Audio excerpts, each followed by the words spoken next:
What's up? Ghost Fictions is here, and we're back again. This is a story where Issei was backstabbed and sent to another world. Issei Hyoudou, a boy too familiar with betrayal and deception, had his final straw of betrayal when his own brother who had mistreated him stabbed him in the back. Dai had killed him with after the factions were swayed by his lies, his brother no longer proved useful to Dai. However, that was not the end of the story, he was sent to a different world. He along with Ddraig were sent to a different world. Where they were given a chance for a new life, he and Ddraig eventually decided to settle down and live their lives properly. But what would happen if the faction leaders want him back?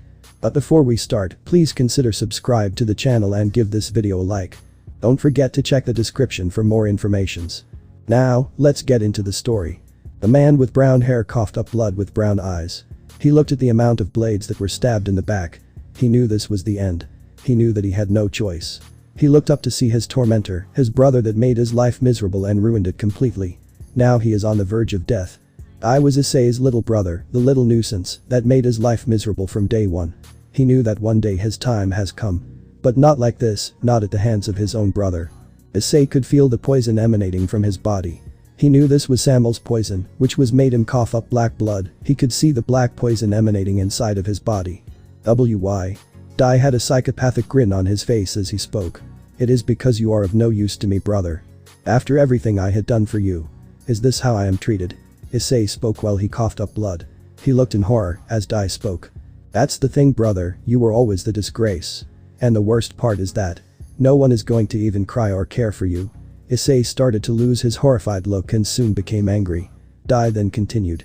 Think about it, big brother, think about the fact that ever since you were born, no one cared for you, except Grandpa and Grandma remained distant towards us, but after that no one truly cared for you, even your own parents, sister and friends.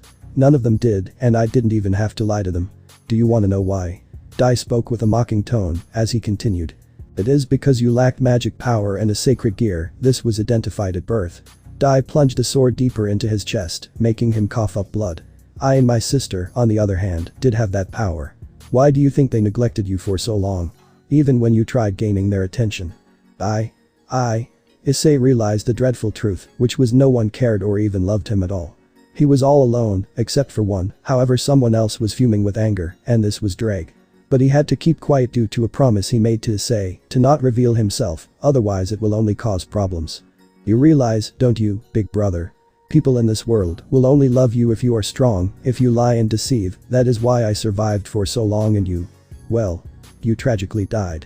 Dai spoke with no empathy and apathy, he could care less if his brother died. Issei coughed up blood and spoke. I guess you are right.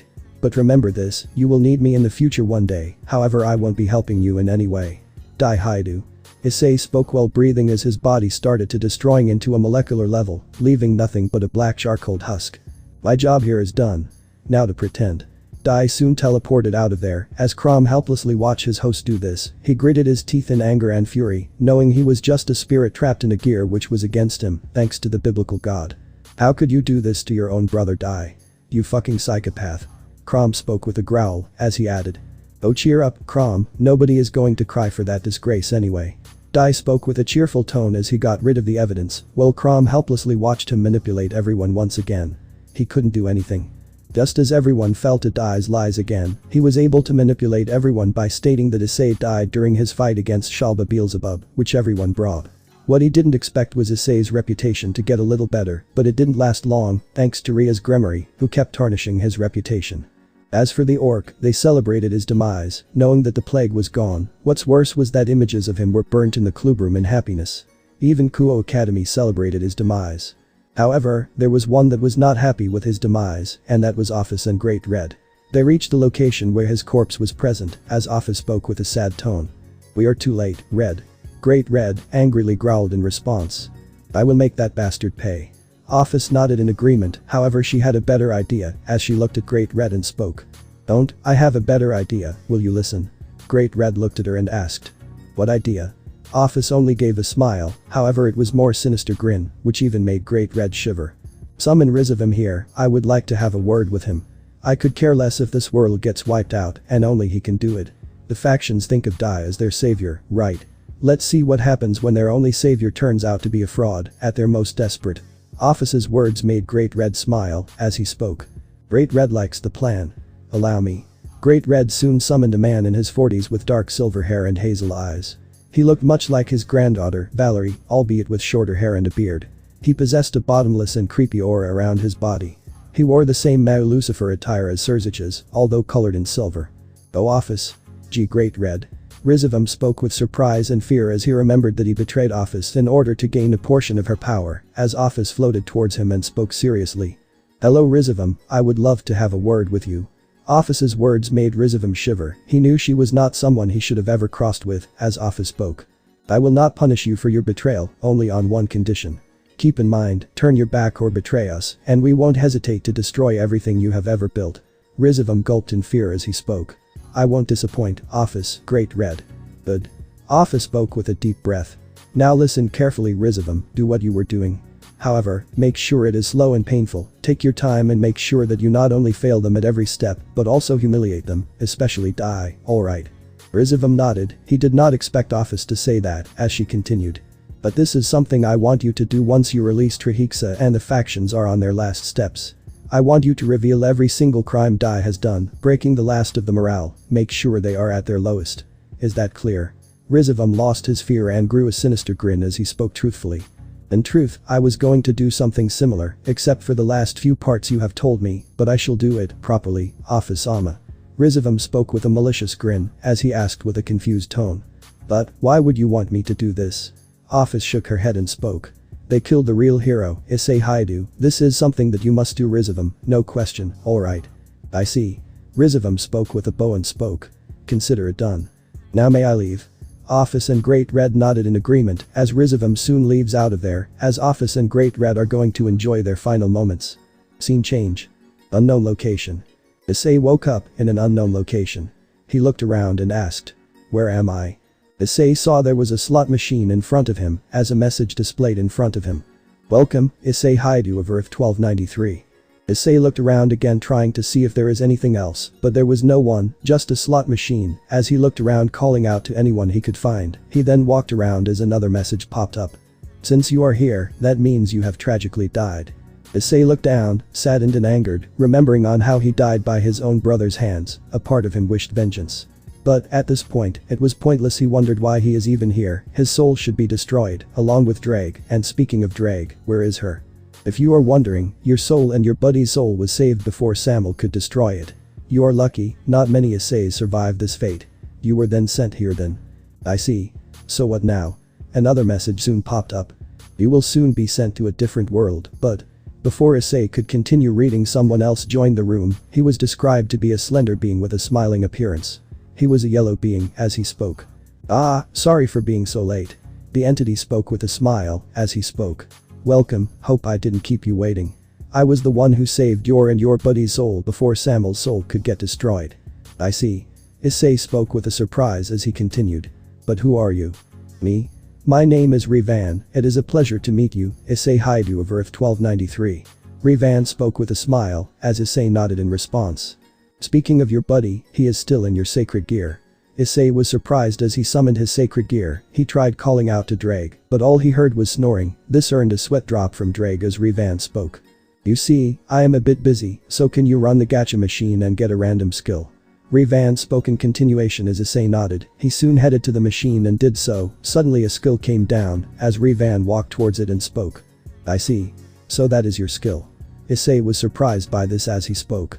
"What is this?" "This is city building, your legendary skill. It may not be useful on the surface, but you will be able to create a city of your own. And since you are dead in your old world, you will be reborn into a new world." RageRevan explained as Issei was surprised by this as he asked. "Reborn? You mean, Isekai?" RageRevan nodded as he spoke. "Yep, you will keep your memories from your new birth. You will be reborn as a small baby called Thorigus, the oldest son of a noble in that world. You will have your own adventure in your own world." "I see. So when do we begin?" Issei spoke with interest. He did not want to go back to his old world at all. RageRevan then spoke with a shrug. "Soon enough. Additionally, you will also keep gaining more and more skills. So as time passes by, you will become pretty strong. And yes, your new world journey will be way better than your old one journey, I can assure you that." Issei looked at him and nodded as he spoke. "And you are not the first to say I have isekai'd to a different world, so I have done this before. And he is living a happy life. So you need not worry, okay?" Issei looked at him and spoke. I see. Well, then I am ready. RageRevan nodded as he spoke seriously. You will soon be transported to that world. I wish you the best of luck, Issei Hyoudou of Earth 1293. Issei was soon transported into the world that he was sent to, the planet known as Amarius, where humans and other supernatural beings live there, however they were not like the supernatural beings of Earth. Scene change. Rigus household, Amarius, 9:30 am. The woman with white hair and blue eyes wearing noble clothing was unthieved. She was Aurelia Rigus, Issei's new mother, and the one giving birth to him. She wore a blue crown on her head and blue heels. Her blue dress was of a medieval era noble clothing, her chest pockets and sleeves were white in color, while the rest of her dress was blue in color. Additionally, she wore a blue skirt and had blue colored jewelry. Push harder, Lady Aurelia. The midwife spoke to Aurelia, kept screaming in pain as she finally pushed out a baby from her womb. He was described to be a white-haired boy with red eyes. The baby started to cry, like they all do, as Issei thought. Seems like I have been reborn. The baby was soon then brought towards Aurelia as she spoke with a smile. He is so cute. The baby stopped crying as he took a glance at his mother and thought. I hope you are not like Issei Hyoudou. Aurelia hugged her son close to her. The midwife called someone on a magic circle and then spoke. I just got word that Lord Rigus will be coming soon. Why yes. I know. Aurelia spoke weakly as the midwife waited for Lord Rigus to come. As moments later, he had come inside. He was described to be a young man of age 20, having long black hair, which was tied in a ponytail and red eyes. He wore a full black clothing with a proper black shirt, black trench coat, tied by a red belt and black pants. He was Robert Rigus, Issei's new father. Aurelia. Sorry, I am so late. Rigus spoke with a concerned tone as Aurelia shook her head and spoke. No worries Robert, our son is born. Robert walked towards the baby and carried him, with the baby looking at his new father with a surprise. He looked nothing like his old father. He was happy to see him as he hoped that he is not like Guru Hyoudou. Hi, little one. Robert smiled happy that his first son was born as Aurelia asked her husband. What should we name him? How about Thor Rigus? How does that name sound? Thor, Issei, was not surprised by this. He knew his name would be Thor due to what RageRevan had spoken to him. I like that name. His name will be Thor Rigus. Aurelia spoke with happiness as Robert puts the baby down, with Aurelia soon deciding to rest because of the exhausting birth that she had given. A small boy of age 5 years was running around in the fields. This was Issei Hyoudou, who was reincarnated as Thor Rigus, the first child of the Rigus family.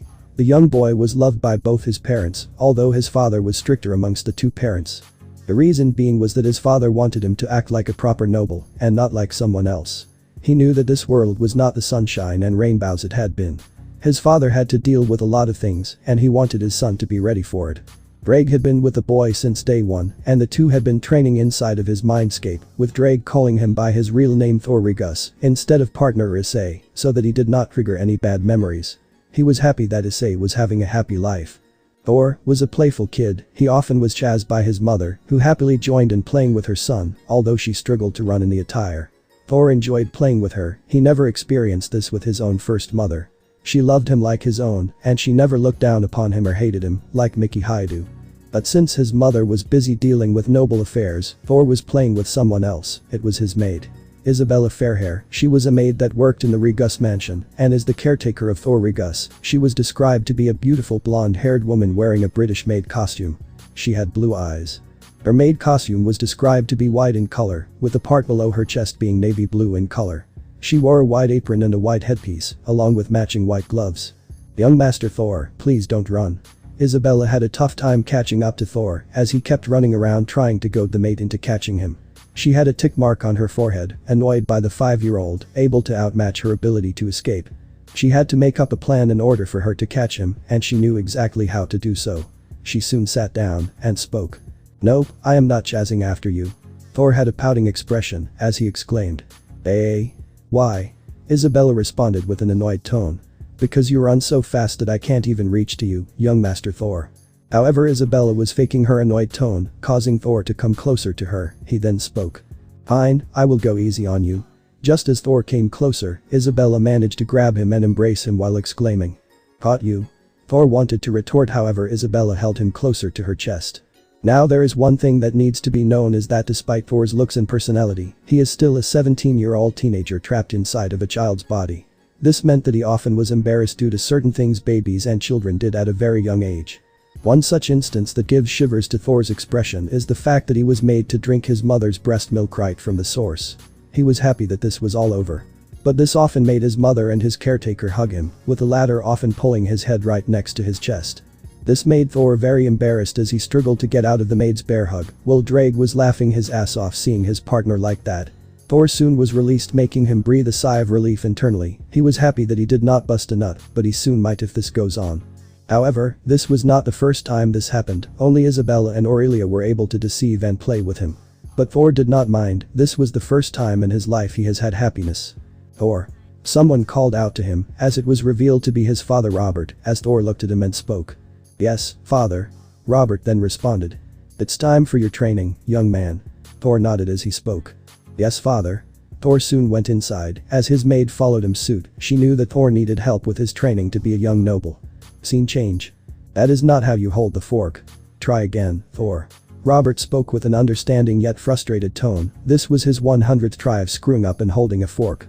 Thor had a tough time adjusting to his new noble life. Despite being a 5-year-old, his father wanted to put him some values that will be useful to him as he grows. "Just give me a second, father." Thor once again adjusted the fingers properly, however this time he had gotten it right. He held it properly and was able to eat without causing any discomfort or trouble. "Finally. You did it." Robert spoke with a relieved tone, as Thor did it again. He now was able to hold the fork properly without any issues. "See, once you are able to hold it properly, you shouldn't have trouble dealing with the fork, and you are done with your table manners lesson, Thor." Robert spoke with a smile, as Thor spoke with a smile. "Thanks, Dad." Robert was surprised by this, as he asked. "What is this, Dad, my son?" Thor was surprised. It was a slip of his tongue from his old life, and he did not know how it came out. He needed to be careful, as Thor spoke. "It is an alternate for father. Sorry, it won't happen again." Thor spoke with a worried tone, as Robert only gave a smile and responded. "If it makes you feel comfortable, you can call me that, but only when we are under closed doors. When we are in a function, then it is father, alright." Thor nodded in understanding, as Thor was tutored by his father, who also continued to train him in all forms of noble actions. Scene change. Time skip brought to you by SMG4 coming to this world. 8 years later. Riga's household, 9:30 am.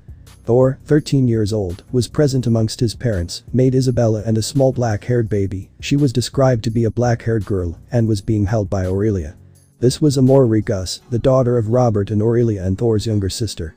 The reason they were here was because the church wanted to baptize and assess the boy. However, Thor noticed the worry in Robert's expression. He did not seem to be a big fan of the church. Additionally, Thor was more curious to know more about this world. He headed to his father's lab where he read about the different races that were in this world, aside from humans that is. Thor was constantly kept reading as he remembered a conversation between him and his father 4 years ago. Flashback, 4 years ago. Robert was in his office, sorting some paperwork that he had. He had been working in his office when Thor, 9 years, came into his office and asked, "May I come in, Dad?" Thor looked at his son and gave a smile. "Sure, son, come in." Thor walked inside as he sat on a chair and asked, "Dad, what are these other species that inhabit this world? I want to know, why don't they live around us humans, and why do some even hate us?" Robert looked at him and sighed. He knew that this question would come one day. Unlike most nobles that look down on other races, Robert did not. His experiences with the other races, especially the demi-humans and dragonborn, showed a completely different side of the story. He wanted to make sure that Thor does not become like those said nobles due to interacting them on a daily basis. Additionally, some of the nobles took demi-humans as a slave for their own purposes, especially if they were female. "Son, it is a big story. You see, our world is comprised of several races. We have us, that are the humans, and then we have races like demi-humans, humans that have animal traits like a cat's tail or rabbit ears for instance. Demons, that have either pale blue skin or dark skin with different eyes and horns. Dragonborn, that look like humans but can shapeshift into actual gigantic dragons. Succubus, an only female race, that have horns, wings and a really high sex drive.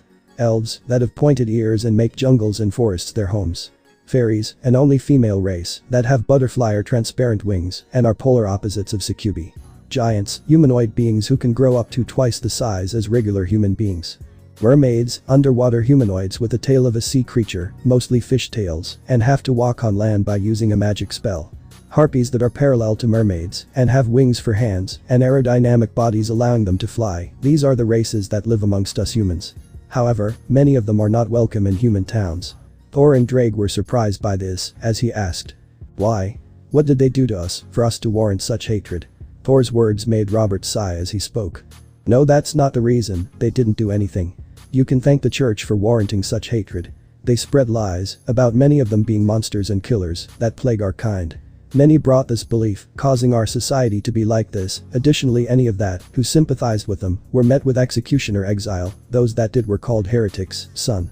That is why our countries often exile demi-humans and their sympathizers. Or worse, execute them. Thor nodded in understanding as he asked. Then why don't we have them with us? Thor's words made Robert speak sadly. Truth is, son, the church is powerful. They have heroes that can level up entire grounds and kingdoms, destroying it. I didn't want to risk my people, that is why I don't allow, but maybe, in the future, we can let them in, and I would love for that day to come, son. Thor nodded in understanding, as he could that one day, things could be better. Flashback ends. Nervous, my child? Aurelia spoke with a worried smile, as Thor shook his head and responded. No, mother, I am not. But why does the church want to see me? Thor asked his mother, who grew worried as she spoke. They wish to see your capabilities, to see if they enlist you as a hero. Aurelia spoke with a concerned tone. She was worried for her son, as soon the church showed up, along with several bishops, and them being led by their pope. The Pope Issei Hyoudou. Issei was a man in his 70s, with many wrinkles and long white hair. If it were not for his wrinkled face, one could say it was over 50 years. Issei wore very brilliant white religious robes and a white headdress resembling a mitre cap of about 30 centimeters tall with gold trimmings. Pope Issei Hyoudou. Robert spoke seriously and with a bit of respect to not anger the church as the Pope greeted the noble. Good morning, Lord Regus. Issei looked towards Thor, as the boy looked at the Pope with surprise. He could sense something was off with him, as he looked at him and spoke. So you must be young Thor Regus, it is nice to meet you. Thor nodded and spoke with respect. Yes, Pope, that is me, but what do you mean by assess? The Pope smiled to Thor and spoke. I will be seeing if you have an additional skill, a magic skill that would be beneficial to your powers. You are familiar with magic, aren't you, young Regus? Thor nodded as he spoke. Indeed, I am. So when can we begin? Issei spoke with a calming tone. Patience, young man, it will happen soon. Now please place your hand forward so that we can begin with the assessment. Thor puts his left hand forward. As he closed his eyes, he could see his first skill, and that was city building. Only moments later, he started to shiver as he saw Ddraig inside of his body. He soon opened his eyes and looked at Thor with fear, which only lasted for a moment before he composed himself. Ddraig was worried since the Pope saw the dragon. He wondered if the boy would even want to become a hero, as he looked at Robert and spoke with slight disdain. That boy has no skill, you should disown him and get rid of him from your house, unless you want to disgrace your household. Issei's words made the Regus family wide-eyed, while Robert narrowed his gaze towards Issei. The man did not trust the church at all, and he knew his son was skilled. He was hiding something that was for sure, and he had no reason to pressurize him. He looked at Issei and only gave a nod. Additionally, Robert and Aurelia both wanted to see the church leave. They were not devout followers of goddess Visas, since her teachings were lies, but they did not want to go against the church, since they were known to possess heroic skills that were known to be devastating or dangerous to them. Their whole kingdom will get destroyed if they tried crossing against the church, which was something they did not want to do so. They also did not trust Issei as well, knowing his devout loyalty to the church, with Issei speaking with a solemn tone. Well, I would apologize for my words. I have a tendency of not hesitating to speak the truth. But I think you should prepare your daughter for the next in line for your throne and throw away your son. Issei spoke coldly as Thor looked at his father clenching his fists. It was taking everything for him to not punch the Pope so hard. The church soon took their leave, and they were away from the place, as Robert angrily generated a fireball magic and threw it at a nearby vase, breaking it, much to Aurelia, Amora and Thor's shock. Dear. Aurelia shouted in concern, as Amora started to wake up due to what had happened. She soon started to cry as she calmed her daughter down. Thor was concerned as Robert screamed with anger. How dare he talk about my son and daughter like that? Churches filled to the brim with scum like them. If it wasn't for those damned heroes, I would have socked his face for talking about my children like that. Thor understood his father's anger, while Aurelia spoke with an understanding tone to calm her husband down. Dear. I know you are angry, but if anyone or the goddess hears you, she will only cause more problems. Please calm yourself. Aurelia spoke while approaching her husband. Amora was a bit calm, but she was still teary-eyed. Robert took a look at them and apologized. I am sorry, Aurelia. I won't let my anger cloud my judgment. Aurelia gave a smile. As Thor looked at his father, Robert looked back at his son and crouched to him and spoke with a smile. Don't listen to that Pope, son. I have no intention of discarding or throwing you away like that Pope said, and sorry for my anger. I have a bad habit of losing my temper when people close to me are bad-mouthed. Thor nodded in understanding as he spoke. No, it's alright. And thanks Dad. Aurelia and Robert gave a smile to their son as Aurelia spoke. Our best option would be to send Thor inside. We need to know what the church will do next. Aurelia's words were understood by Robert as he knew to send his most trusted to spy on them. He hoped that their family was not a target. A few hours later. Riga's household, 9:30 p.m. Robert was working inside as he decided to finish the last of his paperwork that he had for the day. However, just as he was about to rest, a soldier came inside as he was shouting. My lord, you need to take a look at this. Robert was caught off guard as he soon showed a magic circle recording that made him extremely angry at the Pope for planning an assassination attempt on his son. Additionally, he also found out the Pope lied to him. Thor was powerful, and they sensed a powerful dragon inside of him with a village building skill. He knew he had to act quickly. He couldn't protect his son by keeping him here. He had no choice but to send him away in secret. He immediately rushed to tell his wife and son about this, but not before asking his son's stuff to be packed, as Aurelia responded. No, Robert. I refuse to part with my son. He is just 13 years old and has no means of surviving. Even if he is strong, I don't want him in the wilderness. Robert sighed. He knew Aurelia is known to be stubborn, and she loved her son more than anything else. Amora was long asleep, as she had to rest for a while. But Aurelia, keeping him here will only endanger his life. Them not knowing him to be absent will deter their attacks. Please Aurelia, it is the only way. Robert spoke sadly, as Aurelia started to tear up on the thought of losing her son. She had already lost her parents due to sickness, and now she had to say goodbye to her son. She hated that, as Robert hugged his wife. Don't worry, we will find a way to make sure he is alive. And safe. Thor looked at his parents. They were worried for him. They really were worried for him. They were his true family, not his old family. Mother, father, please, I accept going to the exiled location. I will be fine. Thor spoke, garnering the attention of his parents. But Thor. Aurelia rushed to Thor as she spoke. You are too young for this. I can't risk your life out there. I will be fine. If it makes you feel better, I will keep writing a letter. I promise you, mother. Aurelia looked at her son as he continued. I will even secretly find a visit from time after time, and eventually I will be here for a long time. Worry not, mother. I will be alright. Aurelia hugged her son. The love his mother had was genuine. He never felt this even from his previous life. He returned the embrace as she spoke. Please do right, Thor, and for my sake, try and visit. You are my son, and you will always be welcome. I know, mother. I know. Aurelia smiled at her son, as Robert soon hugged him as he spoke. Your mother is right, and you can always come back here, but tonight, you will have to leave.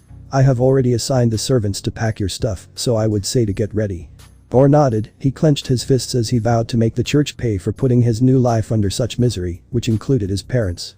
They soon headed towards the outside as several servants brought his stuff, as his mother hugged him one final time, as she spoke. Take care, Thor. I will, mother. I will. Aurelia smiled in response as he soon took his stuff and headed back into the carriage. Thor waved goodbye to his parents, who did the same. His parents watched helplessly as they could only see their firstborn leave them, especially like this. Aurelia was crying as Robert consoled her. They hoped that he would survive. Thor only sat in the carriage, angered by what had happened to his parents. His mother, whom he was very close to, was forced to abandon him due to the church controlling most of the lands. He heard stories of his father state the church to be more or less of a cult at this point. They control entire kingdoms, realms for their own profits, treat everyone like they are beneath them. He could see the sadness and devastation in her eyes. His father, while strict, was still the loving father he was meant to be. He did not want his son to be like most nobles, and wanted to make sure Thor was well behaved when the time comes for him to take up his father's place as the new Regus. He also trained Thor in magic and other swordsmanship, not letting him slip up. He was still close to his father regardless, and seeing the sadness and grief in his eyes angered Thor to no bounds. Partner. Ddraig spoke with a tone of worry as Thor responded. No, Ddraig, I was given a new life, and I won't let anyone take that away from me. I will destroy anyone that threatens me and my new family, no matter what happens. Ddraig nodded in understanding as he spoke. I know, and I will help you in this, partner, no matter what happens. Thanks, Ddraig. Thor had made up his mind. He vowed to protect his new family at all costs, no matter if he even makes this so-called goddess also his enemy. Scene change. Time skip brought to you by Chibi. Thor being sucked into a portal. 15 years later. Unknown location, 6:30 p.m. A man in his late 20s was seen looking outside of his office. He wore a white three-piece suit which consisted of a white coat, a white inner coat and a black shirt with a tie. His shoulder sleeves were black in color, he wore black pants, and he had short neatly trimmed hair, which was white and had red eyes. This was Ddraig, now a 28-year-old man. Ah. It's been 15 years since things have become better. And 3 years since my fight against the goddess Isis. It's a good thing the goddess was killed. Thor spoke with a sigh, remembering on how he rebuilt the Regus kingdom from ground up after bringing several races together. The goddess made it harder, but that all changed when Thor stepped in, wiping out those so-called heroes, and took the fight up to the goddess herself. Flashback. Thor, 25Y, was walking towards a beaten up and battered woman that had the appearance of a beautiful woman with a hergless figure, pretty face and clear skin. She also has light gray long straight hair and golden eyes. The goddess attire consists of a scanty dress that show off her body and a crown decorated with leaves. This was goddess Isis, the same goddess that was known for the creation of the church, and the one that was the reason why Thor was forced to live far away from his parents. She opposed his ideals to live in peace and sent heroes to kill him. Via the church, he decided to show this goddess what happens when she messes with a human with the power of a red dragon emperor. Goddess Isis may look beautiful and had a hergless figure on the surface, she may even seem motherly and charming to many. But in reality, she has a cruel and manipulative personality, being accustomed to use others and discard them when they are no longer useful. This can be seen as how she controlled her apostles, taking as hostage their families. The worst she did was when she went after Thor's mother during his war, or more accurately defense against the church. The goddess used to smile all the time and act like she's been kind, however, even while putting a cheerful face, she can speak cruel words and intimidate others, as if was the most natural to do. She also seems to have an obsession with power, control and authority, dominate the heroes or the national leaders of the Holy Alliance. For this reason she doesn't tolerate when someone openly defy her, or when the things doesn't go as she wants, like when the heroes started to stand up to her. In fact, Isis seems to look down on all of humanity, and that is the reason for which she believes that it is inadmissible that lower beings try to oppose her. Thor was what some would describe to be a transcendent human. One of the few abilities he had that could resist Isis's charms and abilities was his unfettered body, which allowed him to be physically invulnerable to any and all sorts of damage, fate immunity, which allowed no one but him to control his own fate. Not even a god or a goddess can do that. Concept manipulation, which allowed him to manipulate concepts and manifest things into reality with just mere concepts. Personal database, which allowed him to have his very own intelligence system, allowing him to store information and even control it. Even detect and locate information in hidden locations, and his well-known ability living anomaly, which is basically meant to be a being that should not exist. But those are the only known abilities of Thor, some of them are still unknown to the world. He looked towards the goddess with absolute disdain, seeing her as a nothing but a lowly being, with Isis doing the same. So Isis-sama, how does it feel to be looked down on by a lower class being? Isis glared at Thor with pure hatred. How can a human become this strong to take down a god? Thor had already healed himself of his injuries that he had. Even with unfettered body, he still is vulnerable to magic or abilities that can negate unfettered body. He was transcendent, not perfect. You bastard. You ruined everything I worked for. Everything Isis was unable to continue as Thor kicked her so hard that her jaw was broken and she fell behind. Thor was radiating a dangerous amount of aura as he angrily shouted. You are the one that decided to get in my way, Isis. You are the reason why my mother never woke up even after all this while, she is still in a fucking coma. You use your own men as your pawns and are the reason why other races and even humans suffer. You only see them as your pawns. Issei brought out 2 familiar pistols that he often uses for his fighting skills. This were Donner and Schlag, pistols he made himself using another of his abilities, Transcendent Force Manipulation. He created the 2 from scratch, using an I'm for a reference. He shot her twice, aiming at her stomach, making her scream in pain. She looked at her wounds, knowing this would be the end of her life. She despised Thor more than anything else. While Thor also hated her, she was the reason why his mother has not woken up yet, and the only way to do so is if he defeats and kills the goddess, who won't stop until his life becomes miserable. Once she dies, so will the curse on his mother and she will wake up. The goddess tried to raise her hands to command the curse to kill Aurelia, only for Thor to stomp her hand so hard that it was crushed. Aya. Isis screamed in pain as she looked at it in horror. She could see the bones and blood coming from her hand. She cannot die like this, she won't die like this, but Thor had other plans. Even now you want to make my life miserable. You are no different from those I encountered in my lifetime. You won't kill my mother. Thor then spoke to Ddraig. Ddraig, boost my legs 10 times, I want to put this so-called goddess in her place. Make it brutal, partner, I want to see this bitch 6 feet under. Ddraig commented, remembering on how much Thor or Issei worked harder to make sure he becomes stronger, to even surpass the boundaries and limitations set on his human body, eventually becoming the way he is. "Curse you, Regus. Curse you." Visas shouted with all of her hatred as Thor kicked her in the air, making her cough up blood. As she was in the air, Thor brought out his shotgun Alphys and fired it, causing her to explode into chunks and pieces as she soon fell down in a rain of blood and flesh, thus ending Visas' tyranny. However, Visas in her last-ditch effort managed to do something. She had been locating who Thor was and found out he was from another world. She vowed to ruin him at all costs after this. She couldn't harm his mother since he could sense it. Maybe she can inform them about Thor's reincarnation and tell them that he is here. Thor breathes a sigh of relief. It was finally over. Now he could return back, but he also decided to take her head to show the church that the war ended in their loss and his victory. Flashback ends. Thor sighed in relief as he knew that no one will threaten or harm his family or loved ones ever again. Ddraig then spoke. "Reminiscing about the past, partner?" Ddraig spoke with a concerned tone as Thor responded. "Yep, after that bitch Visas died, Mom had woken up from her comatose state. It was 3 years since I saw her face back then. We all were happy that she had finally woken up.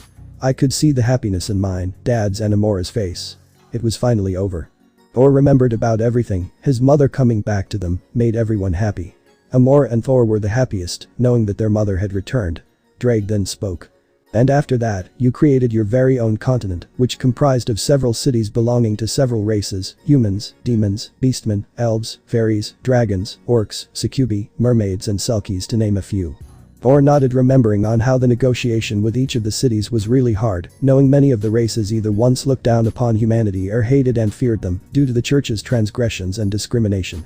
However, after Visas' death that all changed and they all became allies with the Regus family, making it almost akin to an empire. Thor remembered on how much things have become better. There are many interspecies couples in the empire as well, with Thor having a wife who was also a part of it. Yes, Thor was married, and he was more happier with his wife than anyone else he would have been. The empire was almost like a modern superpower, with the latest technology of Issei's world being incorporated here, so expect it to be like a modern city with magic and technology in a medieval-based era. This gave the Regus kingdom a massive advantage over the technology of other kingdoms, who still believed in the church. They invaded the kingdom many times due to Thor killing Visas, only to be driven outside, hence they were termed outsiders by those living in the kingdom, anyone from the kingdoms. Thor sighed. He did not want to make those people outsiders, but given their blind faith in the church, only caused them problems. They saw Visas as a martyr, but those that hated her were welcome in the kingdom. The reason being those that hated Visas and by extension the church had their lives made miserable. Many of them had either loved ones that were deemed as heretics, or they were either from the other races that were part of it. They were welcomed into this place and had to take some time to adjust with the new technology. As time passed, they became even more modernized. Even after Thor exposed Visas, the church's influence was strong enough to prevent them from seeing reason, and they eventually became enemies of Regus. I mean, look at you, partner. Back in your old life, you would have never deemed this to be in this reality because of that bastard of your brother, and now look. You have a loving family, a loving wife, what else can you ask for? Thor agreed with Ddraig's wordings, as he knew this to be true. Eventually, when his reincarnation came to light in front of his parents, sister and wife, instead of abandoning him, they accepted him completely, not caring whether Thor was Issei or not. In the end, he was their son, brother, husband, and that was what mattered to him. Additionally, they hated those from his old life, especially the Hyoudou family. However, the one that was the most angry was his mother Aurelia, and Robert desperately tried to stop her from going full angry on his family, as she may end up getting hurt. Regardless, they are from a different world, and Issei could care less on what happens to them. Soon enough, someone else knocks on the door. "Thor, can I come inside? I want to talk about something personal." Thor recognized the voice as he spoke. "You can come in, Lily." The woman Lily was described to be a beautiful woman with 2 raven-colored bat wings and horns depicting that of bat wings. She had fair skin and blue eyes, with dark black hair. She wore a revealing outfit which displayed her massive chest. It was a dress that was designed with an ornament towards the center of the dress. She had a floral pattern designed towards her waist area.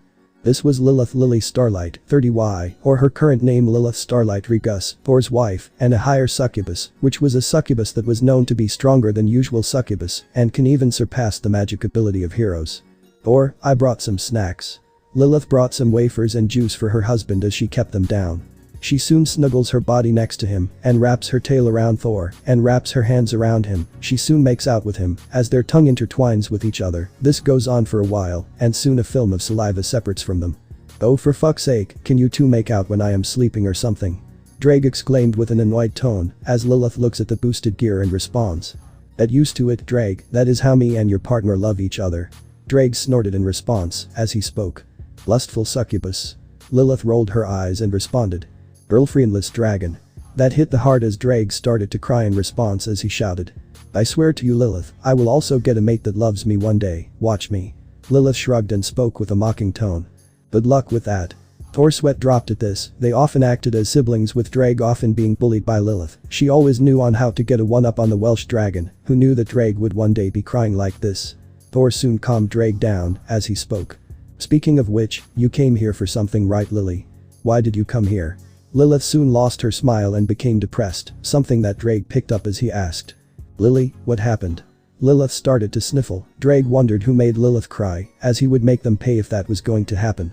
Even Thor was worried, and like Ddraig, the one who was responsible will suffer. I don't know why, but I did not get pregnant again." Lilith soon brought a negative pregnancy test as she spoke. "We did the deed 10 times, and not even once I became pregnant." Lilith started to cry as Thor embraced her while rubbing her back. "It does not matter if you don't become pregnant, we can always try again, and one day we will succeed." Thor couldn't do much to prevent his wife's sadness. He was trying, but he can't succeed as of yet, but he will do it one day. She will become pregnant no matter what happens. The reason why Lilith can't get pregnant, as succubi, both higher and lower, have a very low chance of getting pregnant, especially amongst the other races as well. They have the lowest pregnancy rate amongst any other race. Being creatures of pure lust, they often rely on seducing their partners that they love and cherish no matter what happens. Succubi, both lesser and higher, are monogamous, meaning they mate for life. However, their bodies are often designed for sex, as a result they get pregnant even lesser, allowing them to pleasure their partners even more. But due to this, their chances of getting pregnant are the lowest. Thor knew what he had to do to calm her down. He looked her in the eye and spoke with a genuine smile. "Lily, it does not matter if you can't be a mother yet, you know I will always love you, unconditionally, right?" Thor spoke as Lilith looked away and spoke. "I know, but..." Lilith trailed away as Thor moved some of her hair and kissed her on the forehead, making her have a red tint as he spoke. "Come on, I want the woman I cherish with all my heart to smile. Where is that smile which caused me to fall for you when I was in the demon kingdom?" Lilith soon wiped her tears and gave the smile. "You are right. You will love me regardless of what happens. Now there is the Lily I know." Thor exclaimed with happiness as Lilith also gave a bright smile. However, soon enough, someone else also knocked on the door. The couple turned to see it open. It soon revealed Thor's sister Amor Regus, 15Y. Amor Regus looked like a splitting image of her mother, except for the fact that she had black hair. She wore a white dress. Her dress had sort of puffs near its sleeves, as her dress was supported on the shoulders. She wore a black skirt, which had a red outline, and sandals. Thor cared for his sister, not to Serzich's or Seraphal's level, but he loved her regardless and cared for her. "Big brother. Big sister." Amor exclaimed with happiness as she rushed to her older brother and sister-in-law, as they both happily embraced Amora, with Thor speaking after they split up. "So how was your day in high school?" Thor asked with a smile, as Amor responded. "Got my test results, once again aced in my technology class." Amor responded happily, as Thor responded. "That's my little sister." Amora smiled in response, as Lilith brought out some snacks, as she spoke. "You want some? Your brother did not wish to touch any." "Sure, I will have some." Amora took some of the wafers and started eating it, as she soon took a seat to recover. Once she was done eating, she asked, "Where is mom and dad?" Amora asked, noticing that they were not present, as Thor responded. "They should be back by dinner, they had some work at the old home, so they will take some time." "I see." Amora spoke as she soon sat down. She wondered what she can do today. She could hang out with her friends. However, just as she was planning, a magic circle suddenly was called underneath. The trio turned below as Thor became wide-eyed, recognizing who exactly it was responsible for this. He even knew the magic circle and growled who it was. It belonged to a certain red hair from his old world. Both Amor and Lilith acted quickly trying to dispel it. However, they failed to do so. "It's too strong. Both of you need to leave." Thor had to get his wife and younger sister out of there. He knew that this was that bloody Siskin's doing. He gritted his teeth. There was no way in hell he was going to let his wife or sister fall into their hands, especially his brother's hands. He pushed Amor out of the way, as he tried to do so with Lilith. However, she grabbed his hand and spoke. "I am coming with you, and I will be with you till the very end." Before anyone could react, the magic circle forcefully summoned them. While Amor was left horrified, she had tears in her eyes, knowing that someone forcefully summoned them. She had to inform her parents and the others about this. Scene change. In the DxD world. The Thor and Lilith. The couple looked around to see themselves seeing some very familiar figures. As a radiant figure walked towards him, Thor growled seeing him there as he hated him along with some others with all of his might. Surziches. Lilith looked surprised as he spoke. That's him, the one you talked about.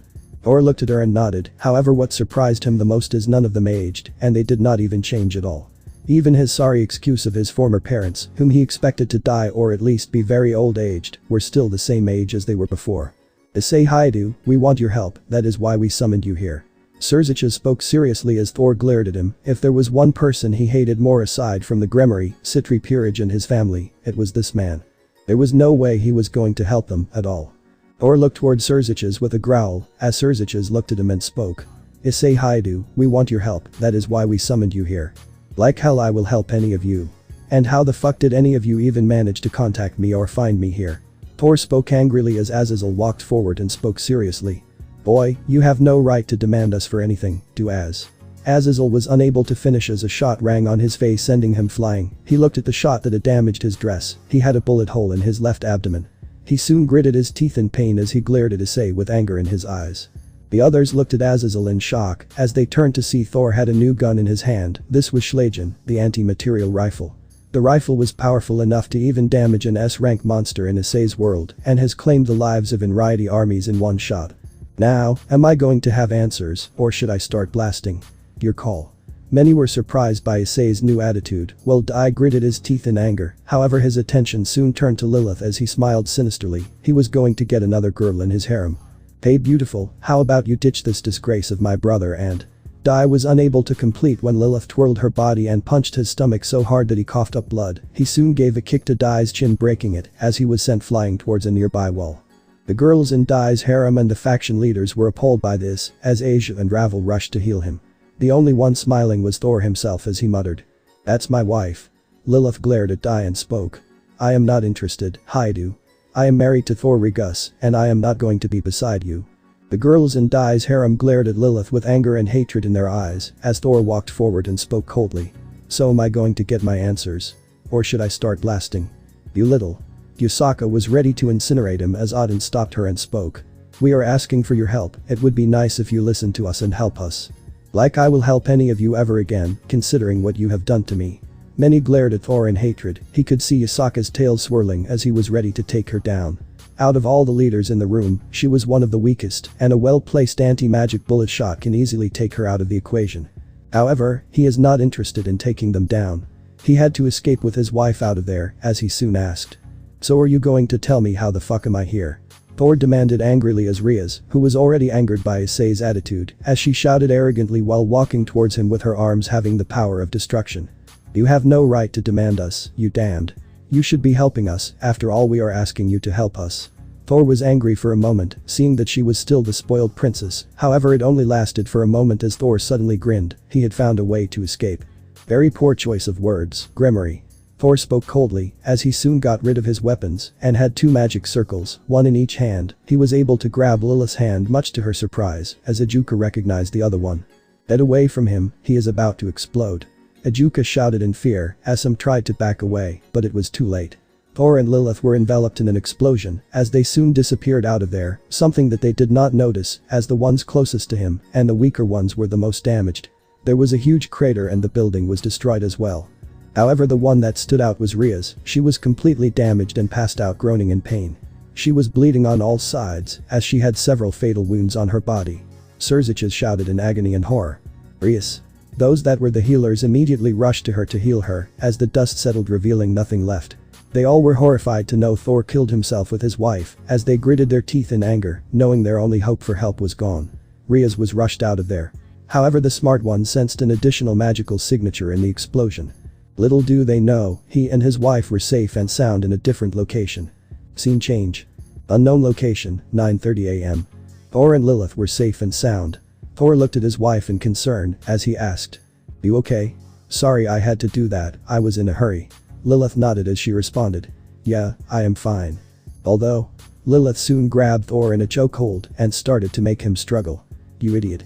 Can't you give a heads up before doing something so reckless? Okay. I am sorry. It won't happen next time. Lilith soon released him and spoke with a sigh. You know, your recklessness has gotten yourself into trouble so many times, remember? I know. Lilith looked at him and sighed again. Thor can sometimes forget that despite his body archetype, he still has weaknesses. Lilith is primarily there to make sure this husband of hers does not get into trouble. As for Thor, if there are the few people that can scare him shitless, it was his mother and his wife. Their anger is not someone that she wanted to mess with. Crossing either of them, it was a death sentence, as Lilith spoke, changing the topic. Anyways, this world is unfamiliar to me. What do we do now? Lilith spoke as Thor responded. First, we find a hotel room. Second, you would be needing to hide your wings and horn, since many don't know Succubi exists, or more accurately humans of this world. They don't know anything about the Succubi being real. Lilith nodded as she spoke. I see. I can do that, darling. Lilith's body glowed as she now lost her horns, tails and wings. She had used disguise magic to hide herself. Her dress was still the same, and she showed more body, which often was loved by Thor. How do I look, darling? Thor spoke with a smile, looking at his beloved wife's beauty. No matter how she looked, he will always love her, no matter what. You look beautiful as always, my dear Lily. Thanks, darling. Thor smiled as he soon remembered that they had to proceed with their next task in hand. Our next job will be to make fake IDs. Fortunately, I have just the thing. Thor used conceptual manipulation to generate 2 false identification cards as he gave her ID to Lily with her speaking. So what is this? An identification card? Thor nodded as he spoke. Indeed, Lily, this is one of them. Right now we are in New York, USA, a place where the supernatural activity is low, but is present, so we can stay hidden. That's good, darling. Speaking of which hotel are you going to go for? And how will you get the money to do so? Since I don't think you have that. Thor smiled in response as he spoke. Leave everything to your husband, Lily. Thor spoke with a smile, as Lilith wondered what Thor plans on doing. She trusted Thor, no matter what happens, and for someone that was able to unite all races, she knew he would find a way. He was a skilled negotiator and was known to convince the races to be under one banner, and was able to gain their trust and respect. Scene change. Intercontinental New York, 11 a.m. Lilith jumped on the bed, releasing her wings, horns and tail, due to her being in a room where nobody can locate her. The curtains were also closed, which was something Thor did before settling in the room. She moved her legs as she stretched them completely. Oh, this is so much great. You were able to bring about the best hotel and even the right amount of money for us to stay in, which included a few days. Lilith spoke with a cheerful tone as Thor responded. You are right on that one. I told you to leave everything to me, and I will make sure you get settled down no matter what happens. Lilith nodded with a beaming smile. I agree, you certainly know how to make things work. Thor gave a smile before his expression changes to being serious as he spoke. I know things are going to be difficult from here on out, but I will plan our way to head back to Outworld. I will build a device that will send us back to the old world.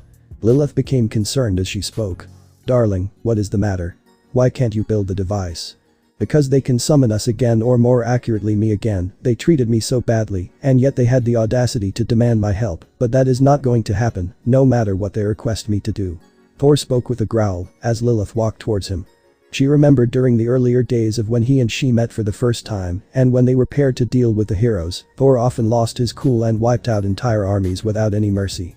Lilith often used to calm him down, as her presence helped him a lot. The two eventually fell in love as they were together in missions, and if Thor is able to love someone unconditionally, it is Lilith, and vice versa. She immediately used her tail to wrap around Thor and wrapped her around him, not to kiss, but to calm him down. She knew how to calm her husband down and will do anything to heal him. When it was revealed Thor was Issei's reincarnation, she was devastated and angry at what Thor went through, and she did not reject or abandon him, even when he wouldn't blame her if she did. She may be strict and lustful, but she is a devoted and caring wife as well. Hey. It's all in the past, you need not worry about those heathens and the sorry excuse of your family. You have me, you have mom and dad, and even your older sister. Don't let the past haunt you, Thor. Lilith embraced him lovingly as Thor returned the embrace. They stayed like this for a few minutes before they split up. Feeling better, darling? Thor nodded as he spoke. Yeah, thanks, Lily. But you are right as well. Lilith spoke in a concerned tone. They will try to summon you again. I don't know how they even know that you were summoned to begin with. And the next thing we know, they might do this stunt again. We need to find a way to prevent this. You're right, Lily. Thor spoke in a worried tone. If his mother or sister would have come, they would be in serious trouble. Sure, they are skilled warriors, with his mother being a skilled ice mage, but even she had limitations, and he still remembered his mother's fall into a comatose state. Perhaps I can help with that. A person spoke emotionlessly as a magic circle depicting a purple infinity symbol showed up. Thor and Lilith looked at the one who came out, however moments later Thor recognized who it was. It was none other than Office. It's been a while, Issei. Or should I say, Thor Regus. Lilith looked at the little girl and became gushed with how cute she looked. Thor looked at her and stopped her from doing anything foolish as Office spoke with a tone of happiness. It's good to see you again. Office looked at Issei and his wife as she spoke. And you have even found a lover or mate, good for you. Lilith lost her gushy attitude and regained her composure as she greeted Office. You must be Office, right? My husband Thor described you when he first met you. You are the only one that did not hate him in his old life. Yes, that is me. He did a lot for me, even when I did not know him. I wish that I could have saved him, along with Backstabbed, but we were too late. That bastard had killed him. Office spoke emotionlessly, however anger was present in her voice. Lilith also became angry remembering her lover's demise as she spoke with a sad smile, suppressing her anger. You need not worry, Office, you tried your best. Lilith spoke while rubbing Office's head as she soon took a seat. She then spoke. Although, I can explain how did they know that Thor Regus was Issei Hyoudou. Truth be told, I myself was surprised when I heard you are alive in another world, but I knew not to disturb you, you had your own life, and I did not intend to disturb you in any way. Anyways, how did they come to know this happened? Office then continued as Thor and Lilith intently listened to what the infinite dragon goddess had to say. So as RageRevan was preparing his final assault on the factions, he was beginning to unseal the beast. Suddenly a huge voice in the supernatural was heard with proof, which was a video of you transforming into your balance breaker. If I remember, it said like this. I am Goddess Vissus of the planet Amarius. And I have an urgent message. This boy Thor Regus is Issei Hyoudu's reincarnation.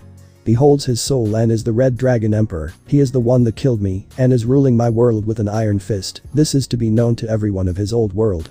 Stop him and bring him back. The voice ended. At first I was surprised, but we both decided to leave you alone. But the factions, they did not. They knew the wielder for the boosted gear has awakened but never revealed himself. But when it was nowhere to be found, they presumed that she was telling the truth. So they made a summoning circle using the sacred gear system to bring you here, while Surziches lead the situation. The others assisted him in bringing you back. However, your wife joining you was something I did not expect. Office's words made both Thor and Lilith really furious. Even after death, Vissus still gave them a middle finger. He should have made sure to break her spirit before killing her. That bitch. I should have known. Even Ddraig was livid that Vissus was the reason that they are even here. Office wondered who this Vissus really was as Lilith explained to her. Office, Vissus was as bad as the faction leaders, or dare I say, she was even worse than Issei Hyoudou. Goddess Vissus may look beautiful and had a hergless figure on the surface. She may even seem motherly and charming to many. But in reality, she has a cruel and manipulative personality, being accustomed to use others and discard them when they are no longer useful. This can be seen as how she controlled her apostles, taking as hostage their families. The worst she did was when she went after Thor's mother during his war, or more accurately defense against the church.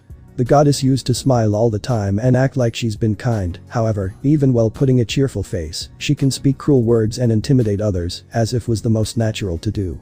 She also seems to have an obsession with power, control and authority, dominate the heroes or the national leaders of the Holy Alliance.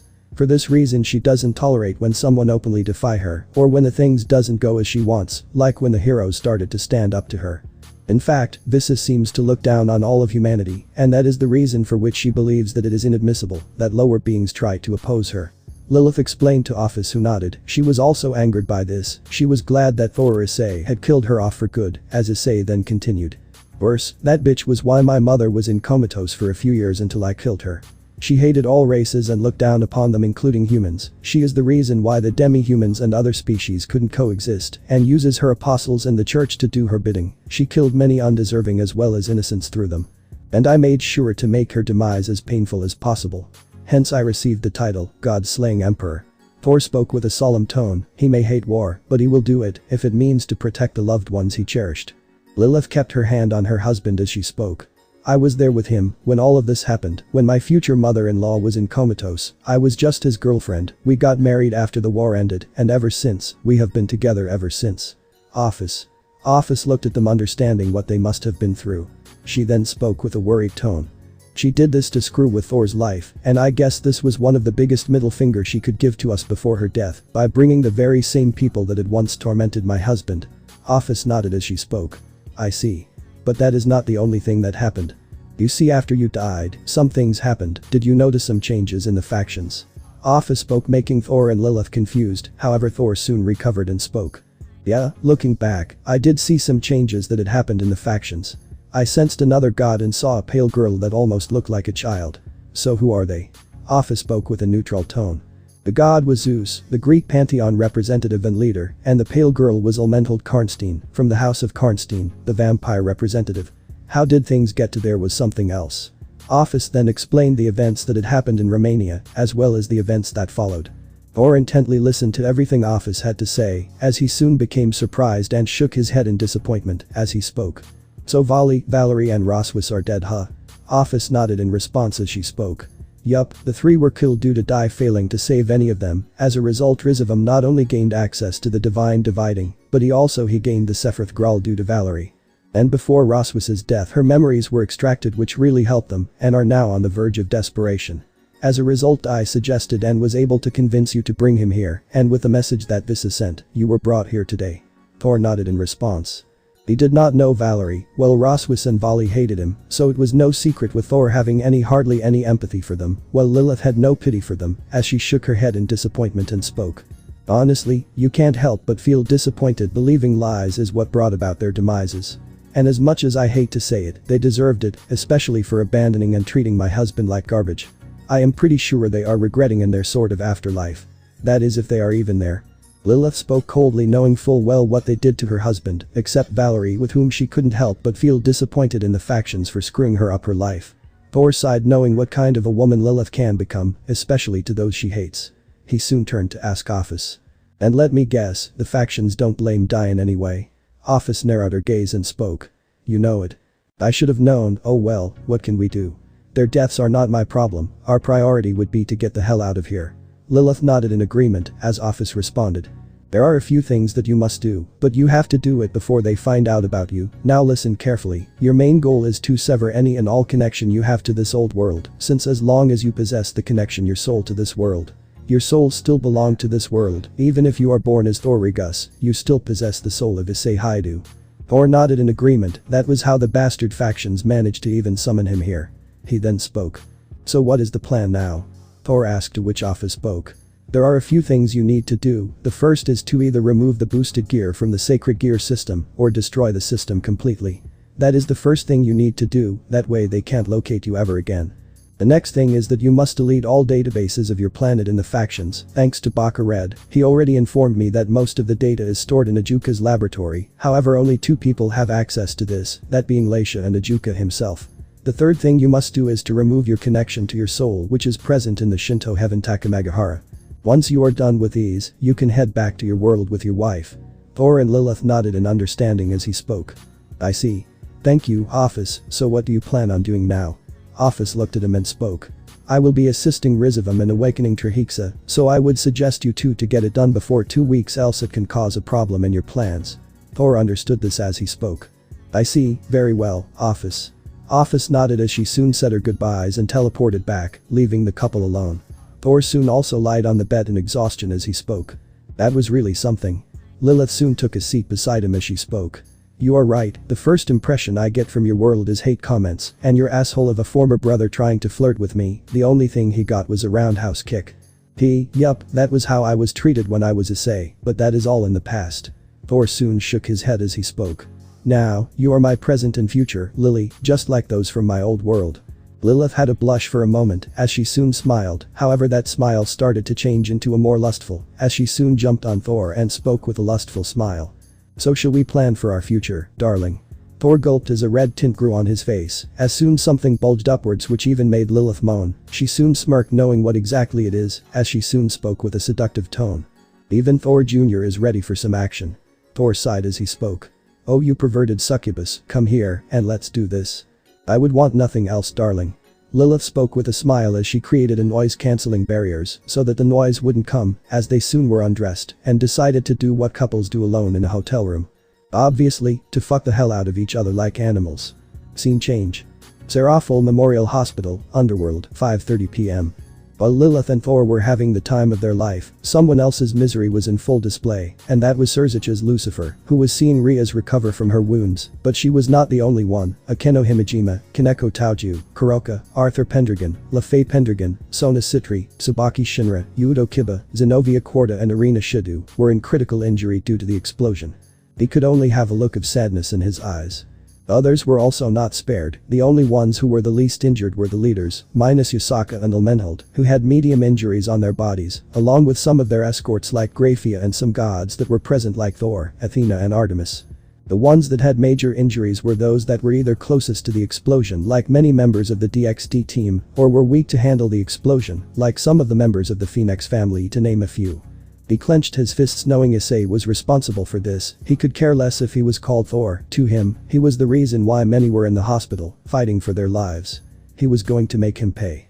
Soon enough, someone came into the room, and this was revealed to be Azazel as he spoke. The people in the hospital will recover soon enough, so you needn't be worried about them. How can I not, Azazel? That bastard is the reason that we have no hope left for this world, and he even left a parting gift. Look at Riatan, she is on death's door because of what he has done. Surzich's exclaimed with sadness as he continued. Worse, he took himself out with that damned succubus. He does not even care for others, he is nothing but selfish bastard. Azazel sighed as he responded with a serious tone. No Surzich's, he is still alive. Surzich's lost his sadness and asked. Alright, how so? You see, me, Ajuka, Athena and some others believe when the explosion took place, another magic signature was present. I have a feeling that he was able to get him and his whatever he called that succubus out of there before the explosion happened, that way he was able to escape to God knows where. Surzich's nodded in response, as he spoke. I see. So all we have to do is locate him.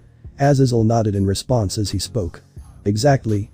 The other leaders have already discussed plans on finding him to capture him and his girl, and bringing them to us. We need to stop him. Worst case scenario, he has revenge planned for us, and then he will go back to his own world, that way no one can summon him back here. Surzich's nodded understanding Issei's motivation as he spoke in response. Very well then, I will join too, he will help us, whether he likes it or not. Surzich's spoke with total coldness as Azazel agreed to it. They soon headed away to discuss on what they need to do to capture Issei.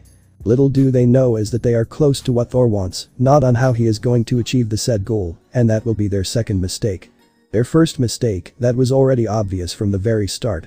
Vatican City, 12 a.m. Thor and Lilith were walking towards the Vatican Church. In the Vatican City, their goal is relatively simple. They had to find out information on the sacred gear system, and they had already dispatched two people that had access to the church, that being Taoji and Mina Shidu. Earlier the two headed to Irina's place, where Taoji tried to contact the factions, only to be shot immediately in response in the gut. Lilith immediately restrained the biblical couple and forced them to demand to gain access to the Vatican and info to the sacred gear system, when they refused obviously. Lilith used memory magic to forcefully extract the information out of them, which caused them heavy pain, as they ended up dying. They could have easily prevented their deaths, but chose not to. They were foolish to do that. They eventually reached the church where they had to deal with some angel guards that were present. They were easily killed with a bullet to the head, as they took their halos and headed inside. All they had to do was carry them. Before that, Great Red informed them the church people present as well as the church layout, making their job more easy. Additionally, Thor was considering bringing Office to his world, but it is her choice. So, darling, what is the plan?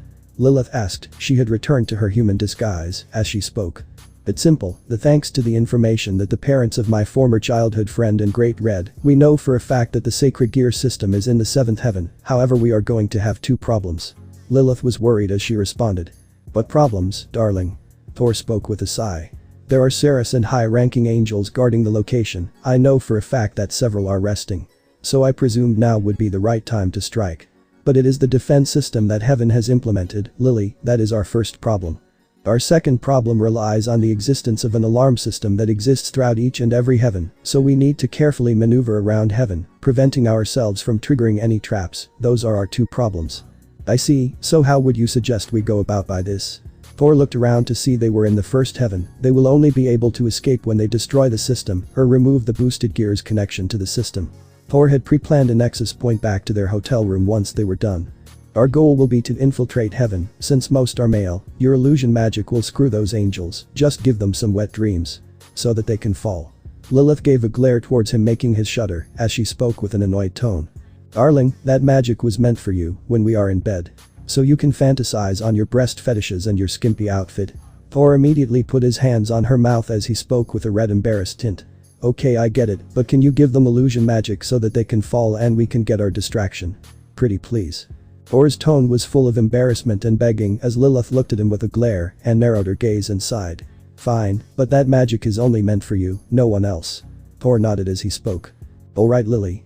Lilith raised her hand, and soon a black glow was generated on her hand, as she soon saw the soldiers that became dizzy, as they soon had wet dreams, they tried to resist.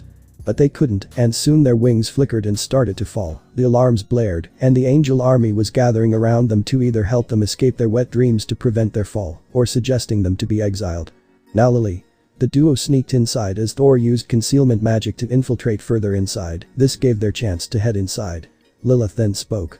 Okay, we are in, now what? We move further ahead, the angel numbers become low as the heaven progresses, after which our next roadblock is that the gate to Zebel, Akka the sixth heaven, the gate is blocked and only a god class being that could break the door. Lilith nodded in understanding as she asked. So will we have to fight those 4 pigeons after that? Thor shook his head and responded. Only if they get in our way, that is all. We can destroy the door and eliminate the angels guarding it, leave that to me, Lily, your goal is to make sure to take or subdue any interruptions. Sounds good. Lilith nodded as she spoke. I get it, but I was thinking of a better plan. Since they want you out, listen. Lilith spoke to Thor in his ear, as he soon smiled and grinned as he spoke. Nice plan Lily. Lilith kissed Thor on the cheek as she spoke. Let's end this and head back, I really want to sleep. The couple started to head ahead, as they looked at several beings being imprisoned, Lilith was unaffected by this place, a bit as she spoke. This reminds me of the Demon Lord's place, dark and a place where the stars can be seen. Yep, if the information from those 2 idiots were right, it was a place where the angels that have sinned were imprisoned. Lilith nodded in understanding as they kept moving ahead, they eventually stealthily moved across the heavens, eventually reaching the place where he saw a familiar woman. She was described to be a blonde-haired woman with blue eyes, she was in her late 20s to her early 30s, she wore a nun's attire. This was Griselda Quarta, Zenovia's guardian. Interesting. Was expecting to see her at the entrance. Thor mused as Lilith asked. Darling, you know who she is? Thor nodded as he spoke. That's Griselda Quarta, Lily. When I heard of her, while hearing a conversation between Dai and Zenovia, she was one of the top exorcists that was the one who basically acted as guardian to Zenovia, one of my former tormentors. This just got interesting. Thor grinned as Lilith knew what this meant. Whenever Thor grins predatorily, he knows that there is going to be a death in this place, he knew that this was going to hurt Zenovia the most, since the exorcist was pretty close to her. Plus, she is guarding the gate, so we need to deal with. I managed to contact Great Red, so Michael and Uriel are in the underworld making plans on how to locate and capture me, however, they don't even know that we are already here. Lilith nodded as she then added. So we only have to deal with Gabriel and Raphael after we are done with Griselda. Thor nodded as he spoke. Indeed, Lily. And I have a plan set in motion for them as well. Thor immediately positioned himself on the ground as suddenly several chains were surrounded towards Griselda as she exclaimed. What the hell? The chains wrapped around her and slammed her to the nearby wall as she couldn't move at all. She tried to use her magic to teleport but noticed that it did not work. She wondered who her unseen enemy was it the Cows Brigade or was it someone else? Soon the enemy decided to reveal himself. Hello Griselda. This must be our first time that we have met, haven't we? Griselda wondered who he was, but soon after she remembered the person, this was Issei Hyoudou and his succubus. She soon glared remembering that it was Issei that was responsible for Irina and Zenovia's condition. You are that bastard Issei Hyoudou. Thor groaned in annoyance as he spoke. My name is Thor Regus. Issei Hyoudou is dead, Dai killed him remember?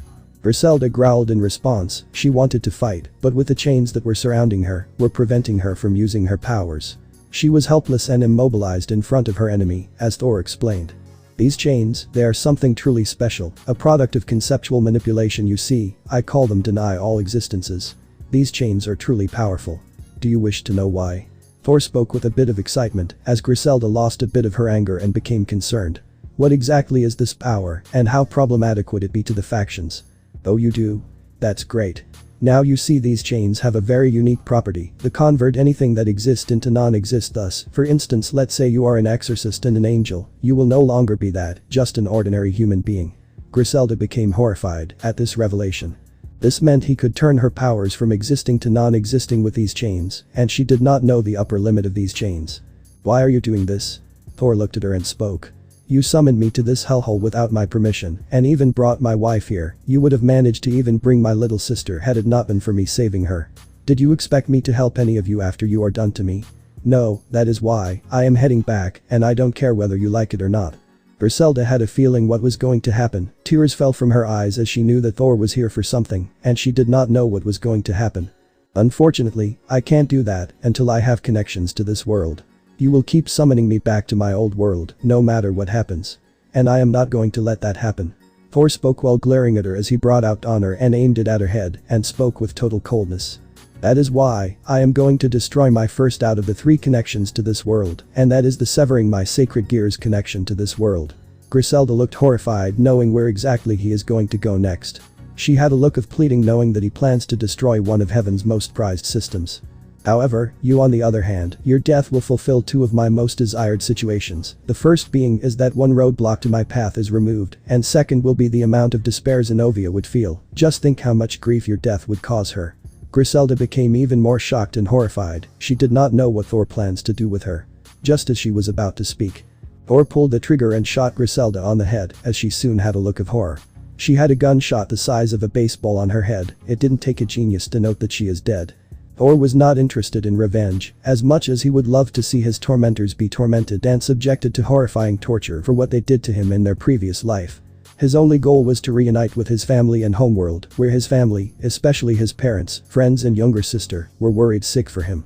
He also had to make sure that Lilith heads home with him safely. She was there with him in his darkest moments and cherished and loved him unconditionally. Shame it had to end this way. You shouldn't have gotten in my way. Thor spoke while puffing the smoke on his gun as Lilith looked at the scene and shook her head, knowing what Zenobia had done. She did not raise her ward properly.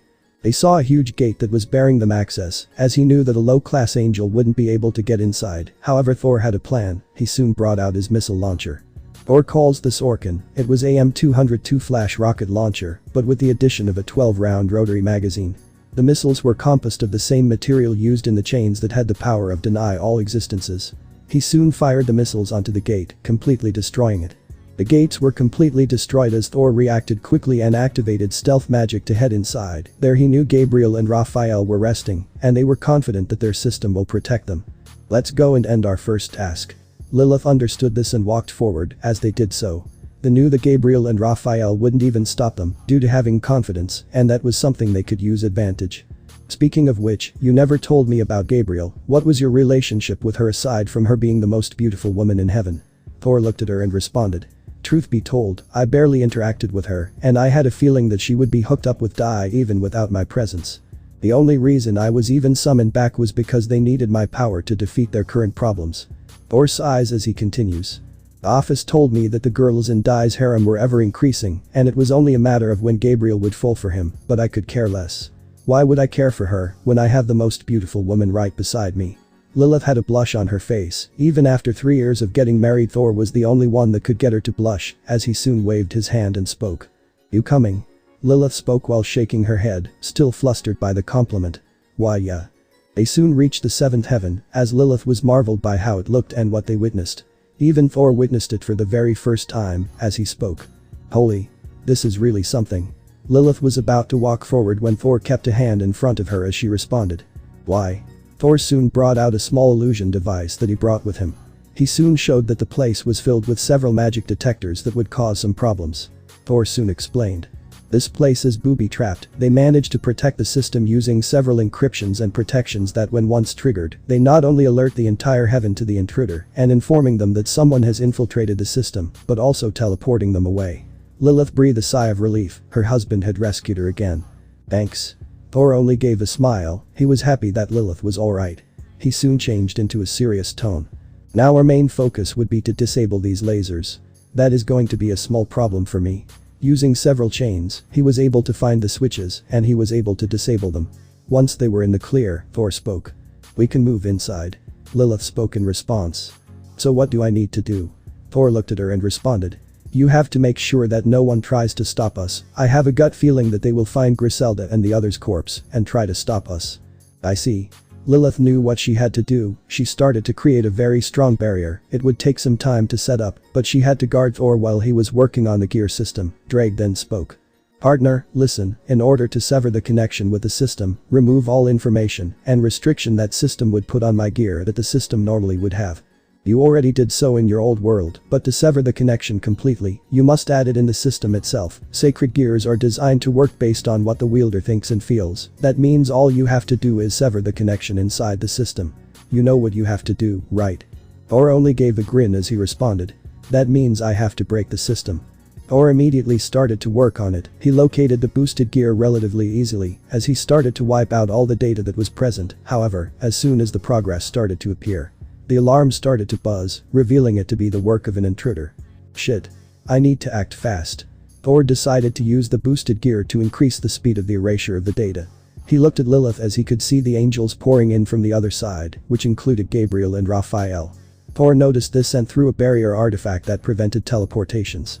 Wait, is that? What is he doing here and why is he in the system? Gabriel asked with confusion as Raphael responded. I don't know, sister, but we have to stop him. I have a feeling that he wants to harm the system. Raphael and Gabriel tried to teleport to stop him, but Thor's artifact prevented them from teleporting. Gritting their teeth in anger, they had no choice but to break the barrier. They unleashed their strongest magic spells to do so. Thor noticed the progress as he saw that it was 60% complete. However, he soon saw it slow down. Oh, you have got to be fucking kidding me right now. Thor exclaimed as he soon turned to see his wife start to lose her concentration. He decided to bring out Orkin and respond. Ah. Screw this, I am blasting this shit. Thor soon fired the missiles onto the system, causing it to start to be severely damaged. It was able to survive the shots.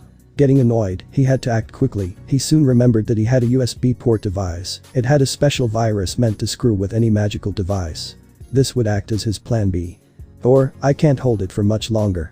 Lilith spoke with tiredness as Thor understood this and immediately inserted the USB into a modified port which he connected to the sacred gear system. The USB was inserted and the virus was uploaded as it soon went into the system. He soon removed the modified port created with concept manipulation and knowledge database. As the job was done, all he had to do was activate the virus and the system would get destroyed.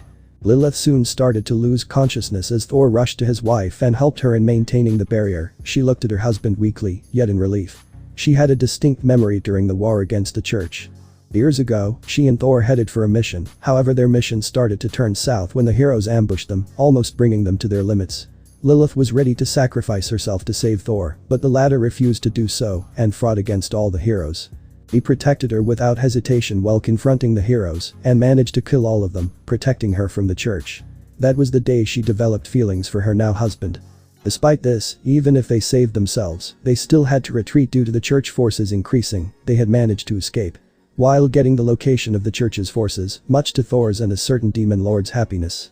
This was instrumental in winning the war against the church and eventually the goddess. Back at present, Thor had spoken. Are you okay? I am fine, is it done? Thor nodded as he spoke. Yes, now let's get the hell out of here. Thor activated the nexus point as they soon teleported back to their hotel room. They were safe and sound as the couple sighed in relief. Thor decided to activate the virus which soon started to destroy the system on the inside after they successfully reached the hotel room. Gabriel, check the system. Gabriel nodded as she quickly decided to do so, however they did not know that they are basically near a ticking time bomb. The sacred gear system suddenly started to detonate. Everybody, evacuate. Raphael was unable to complete as Gabriel was engulfed in a massive explosion that sent the seraph flying. The explosion also killed several pure angels and even middle to high class angels that were the closest to the explosion. Raphael was sent flying and was also damaged from the explosion. He looked in horror as he rushed to Gabriel, who was groaning in pain. Her wings and clothing were beyond damaged and her face was horribly disfigured. She soon passed out as Raphael had tears in his eyes. He clenched his fists in anger. He vowed to make Issei and his succubus pay, but first he had to get Gabriel to safety. The only reason she survived was because of her immense power, but she wouldn't unless she gets medical treatment. Scene change. Intercontinental New York, 8:30 p.m. Thor and Lilith sighed in relief as Lilith spoke. It's a good thing you set up the nexus point and… Lilith was unable to complete as Thor gave her a tight hug. She was taken aback at first, but he could sense his vulnerable side. She remembered an additional memory when goddess Vissus had tortured and almost killed her to spite Thor. He had lost control and almost killed the goddess, who was forced to retreat with her tail between her legs, or like a coward. That was the first time he used deny all existences, and it almost killed Thor as well, due to the immense mana it used. Thankfully Thor was saved, but that day made him shudder. The mere thought of losing his lover feared him a lot. Lilith knew this and returned the embrace, letting the gentle side of her personality take over as she spoke. "It's okay, darling. Nothing is going to happen to me." Lilith rubbed the fearful Thor's back as he shuddered at the thought of losing her. She assured him that nothing will happen to her as long as they stay together. This went on for a moment until she spoke. "Darling, just know this. I will be by your side until the very end. I am not going anywhere, okay?" Thor soon looked at her and nodded as Lilith responded. "Let's head downstairs and have our food. We succeeded in our first task. It's time to enjoy our dinner." Thor nodded again, as Lilith gave a smile. They loved each other a lot, and nothing can stop them. They decided to take a short break before going after their next task, but until then, they can rest and recover. The next day. Intercontinental New York, 9:30 a.m. Thor and Lilith were inside their rooms. They were sleeping for a while. They both had naked bodies, as they had intense sex once they were done. Once Thor had recovered from his fear, Lilith, being the perverted succubus she is, wanted to have some private action, which they did. They had some hardcore sex. Lilith had cuddled her body around her husband, with Thor doing the same. As Lilith soon opened her eyes, as she looked at her husband, she smiled, seeing how protective and cuddling her husband can get. She was lucky to have a gem of a man like him. She did not care whether he was Issei or Thor. The man was her husband, and he will always be her husband, and no one will take his place. She kissed him on the cheek as she spoke. "I love you, darling." Thor cuddled her even stronger, making her blush. She could feel his aura. It was like a protective beast guarding his beloved mate. She soon snuggled to his body as she wondered what her life would have been had she not met Thor. Thor soon woke up while seeing as to how Lilith was snuggling in front of him. He spoke with a smile. "Morning, Lily." "Morning, darling." Lilith soon woke up, with her breasts jiggling, as Thor couldn't help but have a red tint on his cheek, making Lilith chuckle as she spoke. "I thought I was supposed to be the perverted one." Thor stammered in response. Aye. Lilith pulled her husband towards her breasts as she spoke. "Oh, don't deny it, darling, you always loved big breasts, especially my breasts." Lilith embraced Thor, making him a blushing mess, as they remained like this. Thor soon settled down on Lilith's breasts, making her happy. She was going to make his life much better. She was his wife, and will cherish him until the very end. They had split up after a while, as Lilith spoke with a smile. "Speaking of which, can we take a break for today? We still have like 12 days before they release Trihiksa, and it starts to wreak havoc across all their world." "Sure, where do you wish to go?" Lilith soon spoke while walking towards him. "I wish to explore the Times Square and the Empire State Building, darling, would you take me there?" Why not? Let's have some fun before we plan for what happens next." Lilith nodded as she soon got up, and the couple decided to get dressed to go to enjoy their time at New York, since this was one of the places Thor wanted to visit, but never got the opportunity due to his parents always ignoring him and making his life miserable. Lilith was back in her human form, so that no one could know what she really is like. Before that, they headed for breakfast, where they both took a serving of bacon, eggs and some bread. Usually succubi don't always need human food to sustain themselves, since they use sex to sustain themselves, but human food does work as an alternative in case they don't have any partners, or in a case where the said partner is too exhausted to continue with sex. This was the same for their male counterpart in Cupid as well.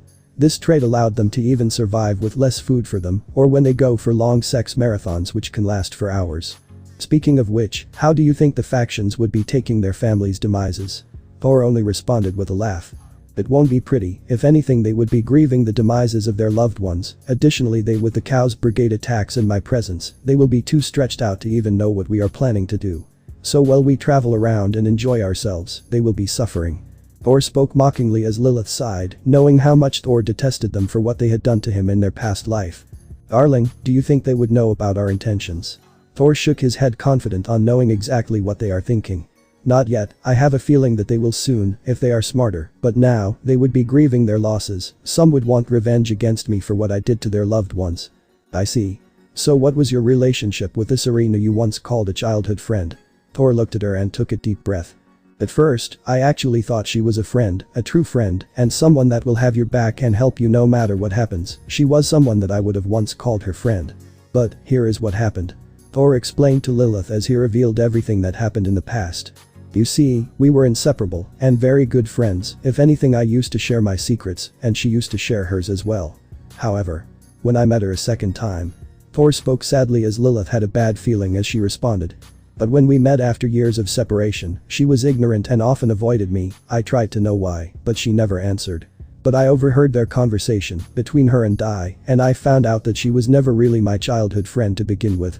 That was all a ruse to get closer to Dai, whom she wanted to relate to, being the heir of the clan, and I, like the fool I was back then, still saved her ass, and she believed my brother. And well, she joined the Issei Hate Club ever since.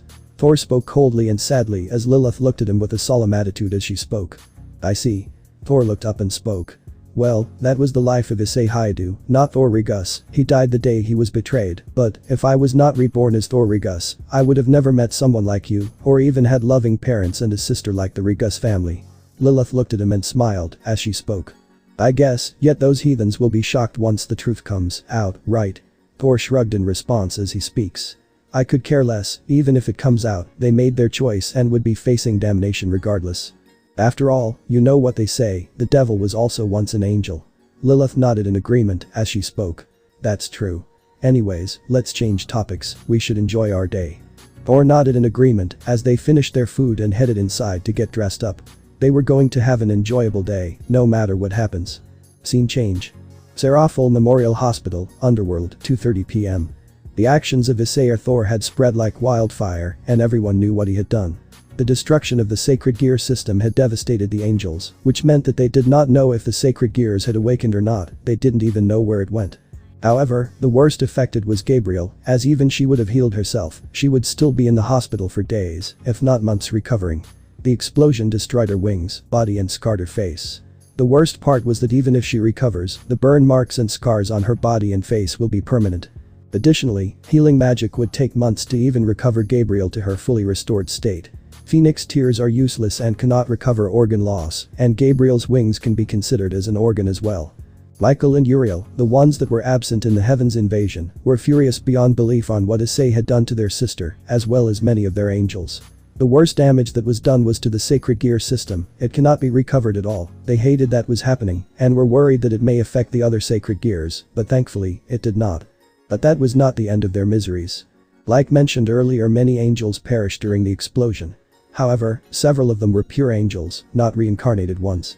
Angels were already at a steady decline due to the Great War and rogue skirmishes, but there was a chance to reincarnate followers of Church into reincarnated angels, due to the brave saint system, however pure angels were still at an all-time low. And with some angels falling, this caused an additional problem as well. In the aftermath of what happened, a certain brown-haired boy decided to visit Gabriel's ward, where she was very much awake, but in reality, she had bandages all across her face, her wings were charred by what he could witness. This was revealed to be Issei Hyoudou. As for Gabriel, she had tears seeing the one she had a crush on appear before her. She was happy that Dai had come for her, however what Dai had said to her was shocking to even her. Hello Gabriel. I understand you can't speak due to your wounds. But this may be my last visit to you. Gabriel became horrified as he had sat beside her and spoke. The attack my brother caused was horrifying to many, many had died due to the system's explosion, as a result the leaders will be busy, and I have to be with them to make sure he cannot do any more damage. So, I am sorry. Dai only pretended to feign sadness, which was easy to fool Gabriel, but something in her gut was telling her that something bad is going to happen. Sorry, cause I will not be visiting you, not that I wanted to visit you to even begin with. Gabriel was left pale, as she wondered what Dai meant by saying this, as he decided to reveal a bit of the truth to her. You see, you have a beautiful body, and there is a reason that many actually love you, but you are so naive that you often fail to see if there is someone that care for you. But now, I don't think anyone would even want to come near you. Gabriel started to weep even more, knowing what was going to happen, she was not sure whether Dai thought the same as those many he referred to. But look, on the bright side, you will no longer be pestered by that dastardly pervert Azazel who only wanted you for your looks. And, perhaps, many others will soon lose interest as well. Well, I will take my leave, goodbye, Gabi-chan. Gabriel wanted to believe that Dai was not like them, however against her better judgment, she decided to use her powers to check his heart. She did not want to see Dai to be like them. However, she was horrified to see Dai's heart to be extremely rotten and cold, it was so black that even she was horrified, how could she give her heart to someone this rotten and cold? She cried endlessly, as she looked at the man that was once her lover, she could neither speak, nor she could warn the others on what kind of a person Dai really was. She did not know much about her brother Issei, except what Dai and the others had informed her, all she knew was that Issei died at the hands of Dai, but the truth was worse, Dai had killed his own brother. Thus, Issei was reincarnated into Thor Regus, which made sense since the lie that was informed to the others was that he died a hero against Shalba Beelzebub. You're a rotten person. Why did I fall for you?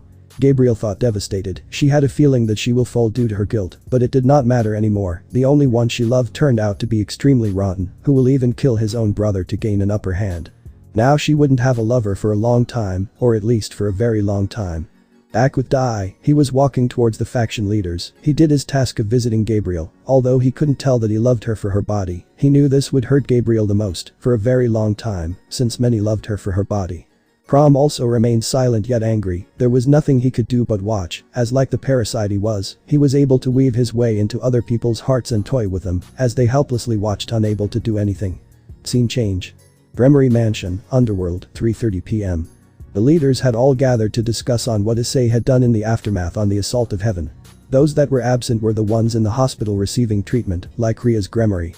Fortunately, some of the critically injured were able to move and walk, thanks to the Phoenix tears that were supplied to them, healing most of them and recovering them, but others had to wait and are still recovering. Any news as to where he is? Serziches asked, to which the leaders responded. None whatsoever, it is like he is gone completely hidden. Azazel spoke as Elmenhold responded. None of my scouts had found him in the European bloc. Auden agreed to what Elmenhold said, and Yusaka soon responded as well. No sign of him in Kyoto, or even in Kuo, locations in Japan, also showed no signs of him there. Lady Amaterasu informed me as such. Serziches gave a frustrated sigh as he responded. We should start locating him elsewhere, but before that we need to know why he did what he was supposed to do. Indeed, he destroyed the sacred gear system, which doesn't make any sense. I know the boosted gear is part of the system, but if he wanted vengeance, why would he do that? Azazel muttered in a frustrated tone, as they did not know what his intentions are. They had to figure it out as soon as possible, to prevent Issei from killing any more people. But if that is not the thing he intends, what does he intend to do next, and who is he going to go for next? Ajuka added as they were trying to figure out what Issei's plan was, and what's worse is that the Cows Brigade are also speeding up the release of the Beast of Apocalypse's revival. They needed to find Issei and his girl, and get them to help them at all costs, but the question remains, how are they going to achieve that, and what they will have to do in order to complete their goals. That only leaves the Indian, Asian side, American side, and Australian side, since those are the probable places he would go, or he would be heading towards the less inhabitable locations as well. That is where we need to look. But the problem is that, how will we get permission of the beings present there to even help us search? Azazel responded with a sigh. We will figure something out, but for now we need to find him in the locations that have limited supernatural activity, that being the American or the Australian side, but if there are any gods, we must call back the people, and give an explanation as to why our beings were there. That is a terrible idea, Azazel. We will first contact them and ask if his location was detected amongst the people. If so, we can send people to capture them alive. Ajuka suggested them, and the fallen angel nodded, as they could only hope that Issei would be located at all costs. But first, we need to help Heaven recover from this attack. What Issei did must have devastated a lot of people. Zhu spoke with a bit of concern, looking at Michael as the latter responded. We will be fine, thank you for your assistance, Lord Zeus. It's no worries, Michael. Although, I don't understand, why does the boy have so much hatred against you all? Zeus asked towards the leaders, as Serziches responded. It is because of his glory-hogging and perverted attitude. I see. Very well, regardless we need to find a way to get him to our side. The others nodded in agreement as they headed to Vatican for assisting with the repairs and attending the funeral for the fallen that had taken place. Scene change. Graveyard, Vatican City, 5:30 p.m. The church held a funeral for the deceased that was being held due to Thor, and Lilith's attack at the church was present, except for a select few that were still in the hospital. The ones primarily present were Irina and Zenobia, both of whom were weeping endlessly, seeing Irina's parents and Griselda being placed into a coffin. They looked at their bodies one final time. They looked the same, except Griselda's forehead was covered with a cloth, since the headshot courtesy of Thor Regus was brutal, as the coffins were soon covered, and soon they were raised in the air, and soon were placed under a burial site as it was covered with mud. Soon the people started to leave one by one, as the two remembered memories of the time with their loved ones, before being brutally killed at Thor's hands. The chain that had bounded Griselda disappeared without a trace. As a result, they knew Thor to be very strong, if he was able to effortlessly destroy the system and escape with him and his succubus's life intact. The two girls grit their teeth in fury, bound to find Thor to make them pay. Soon after, Zenobia watched lifelessly the graves of her guardian as Irina walked to her and spoke. Zenobia, we should head home. Zenobia took a look at Griselda's grave before turning to Irina and speak. I don't want to go, Irina. That bastard Thor, or Issei, whatever he is called, he killed Griselda without any mercy or empathy. How can he do this? Zenobia exclaimed with sadness, as Irina responded. He was so weak, so perverted that even Asia was able to beat him, but how can he become this strong to this extent? He killed even my parents without any mercy, and now, because of that bastard they are dead. Irina growled with anger. She hated Issei before, now she detested him, but she had no choice, she couldn't kill him because of the leaders wanting his help. She clenched her fists to the point of bleeding, as Zenobia screamed in the air. Origus. No matter where you are, I will make you pay for what you did to Griselda.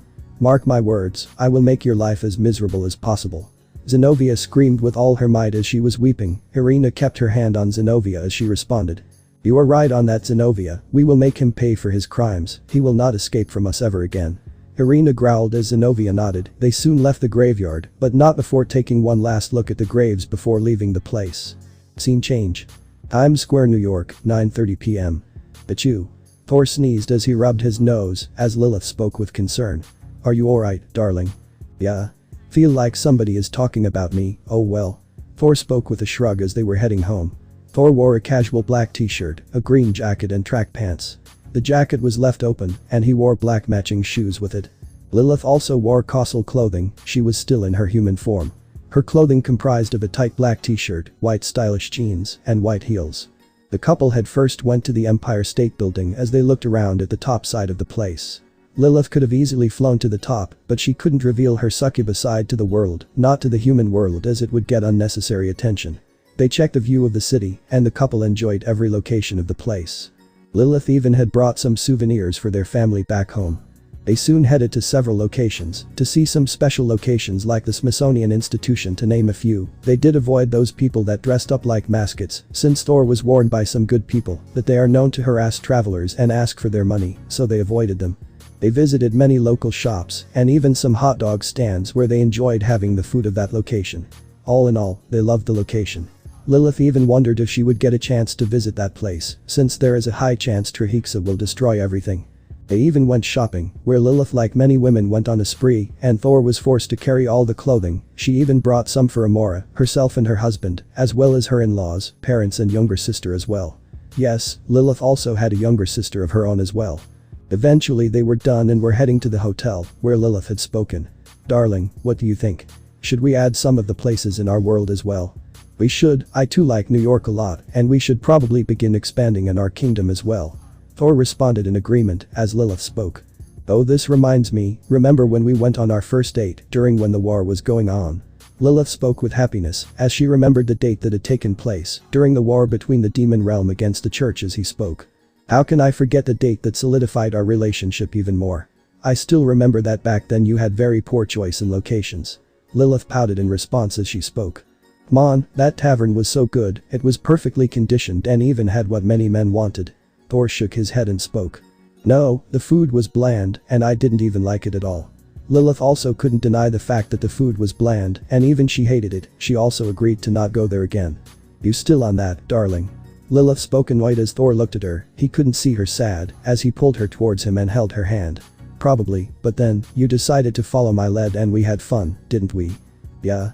Lilith mused as she understood that, despite the poor food, Thor still tried his best to have fun, and he never hated her for that, although, he still remembered her poor choice in locations. They soon headed into a New York bus that took them to their destination. As they entered inside, Lilith rested her head on Thor's shoulder. She enjoyed being by his side as the bus headed to the hotel, where they decided to rest for the day. 3 days later. The Nemarius. Regus household, 9:30 a.m. The kidnapping of Thor Regus along with his wife was well informed in the rest of the Regus Empire. Needless to say, they were livid that someone as beloved as Thor Regus and his wife were kidnapped with nobody knowing. Robert, Aurelia and Amora acted quickly, while their loss of their son being taken off the grid was heartbreaking and devastating, almost devastating. Aurelia, who loved her son a lot, along with Isabella, who was his guardian maid, they had to locate him quickly. Amora told her parents about what had happened, and the Regus couple acted quickly as Amora was sniffling, knowing she failed to help her brother. However, that was soon distracted when her father came inside with a book depicting the Welsh dragon symbol. Father, did you find anything? Amora asked with hope, to which Robert nodded with a serious tone as he spoke. Yes, Amora, I did.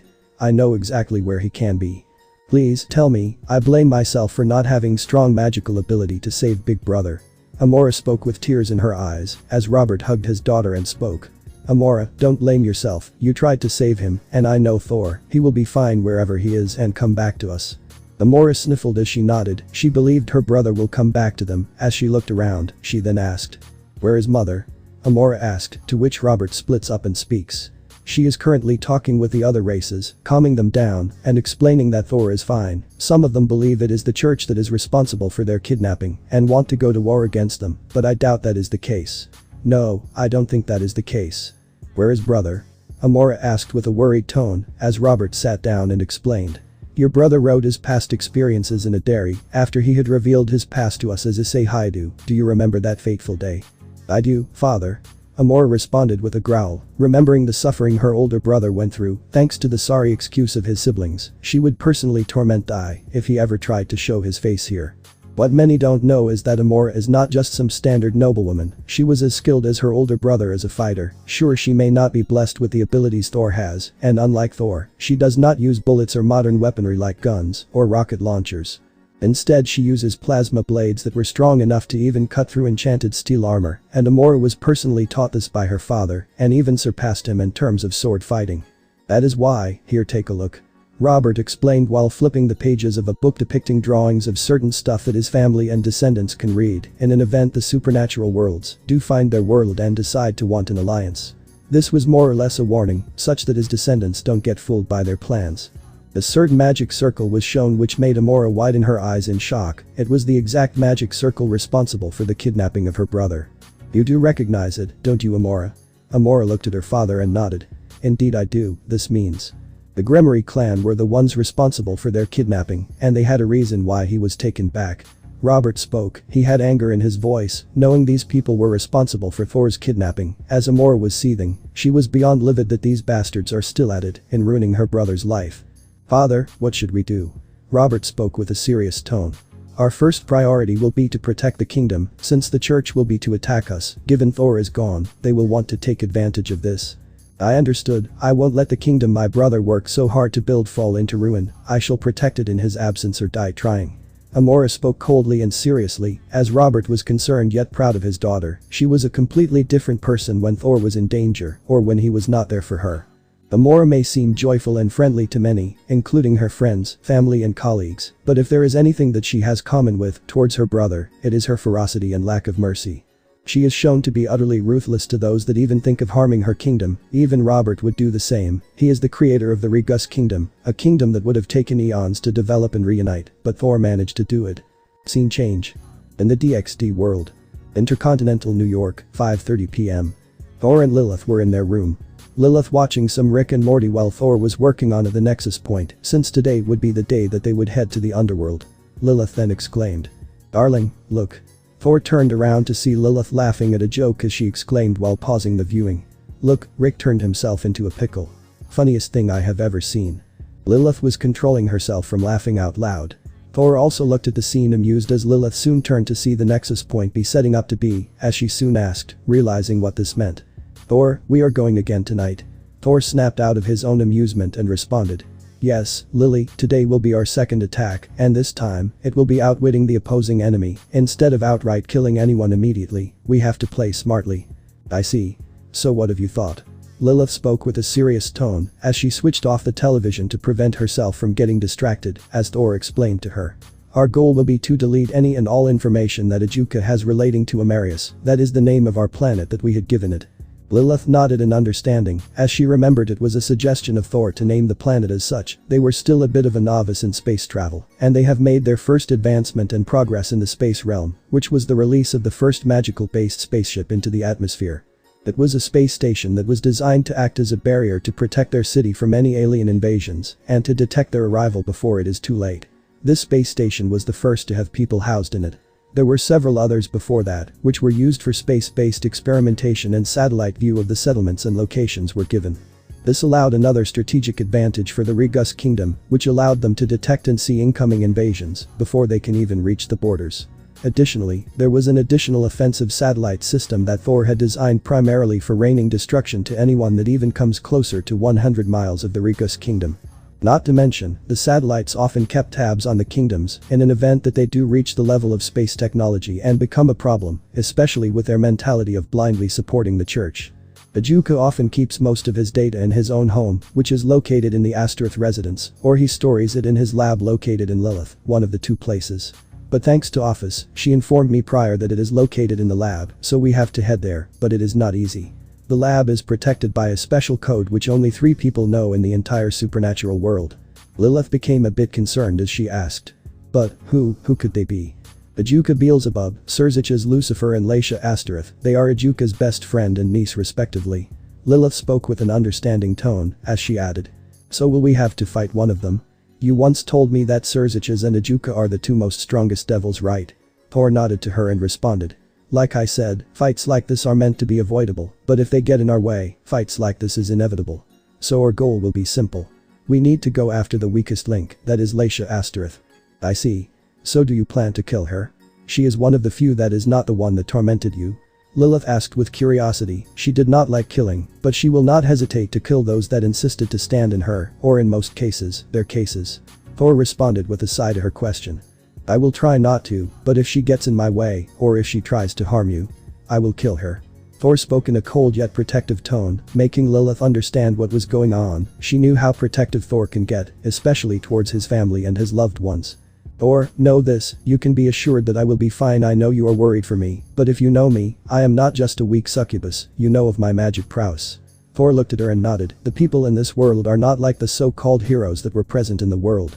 They are powerful, and he can handle them, but he was scared that Lilith will fall in their danger, and she is the vulnerable part of Thor. He feared they would use her against him.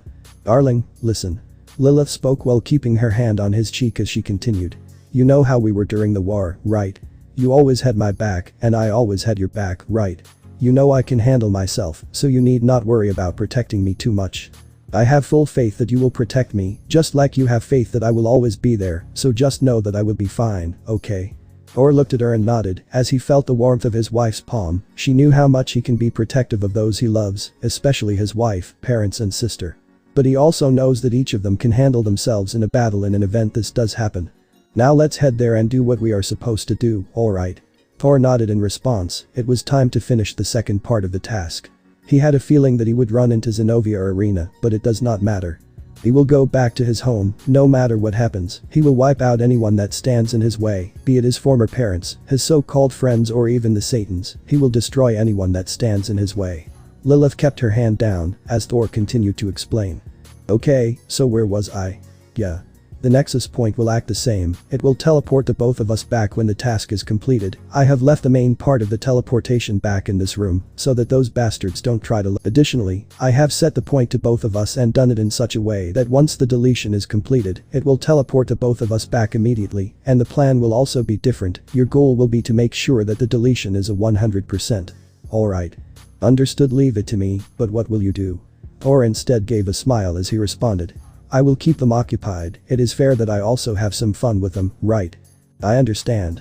So I will be the one to make sure that the progress happens, but darling, I also want to fight, to stretch these arms. Lilith spoke with an annoyed tone, causing Thor to understand what she was trying to say. He looked at her and responded. Don't worry, in our final task we will be doing just that. Since our fight will be against the Yaokais that are present in Kyoto, we need Yusaka as our gateway to head to Takamegahara, which is where we will fight against the Shinto trio. That will be our longest fight, if we have to gain access to the thread of life that binds my soul to this world. Lilith nodded, content that she will have a little bit of battling experience. She has had no battling experience, not that she minded, but so far she has been only doing menial tasks in the fights.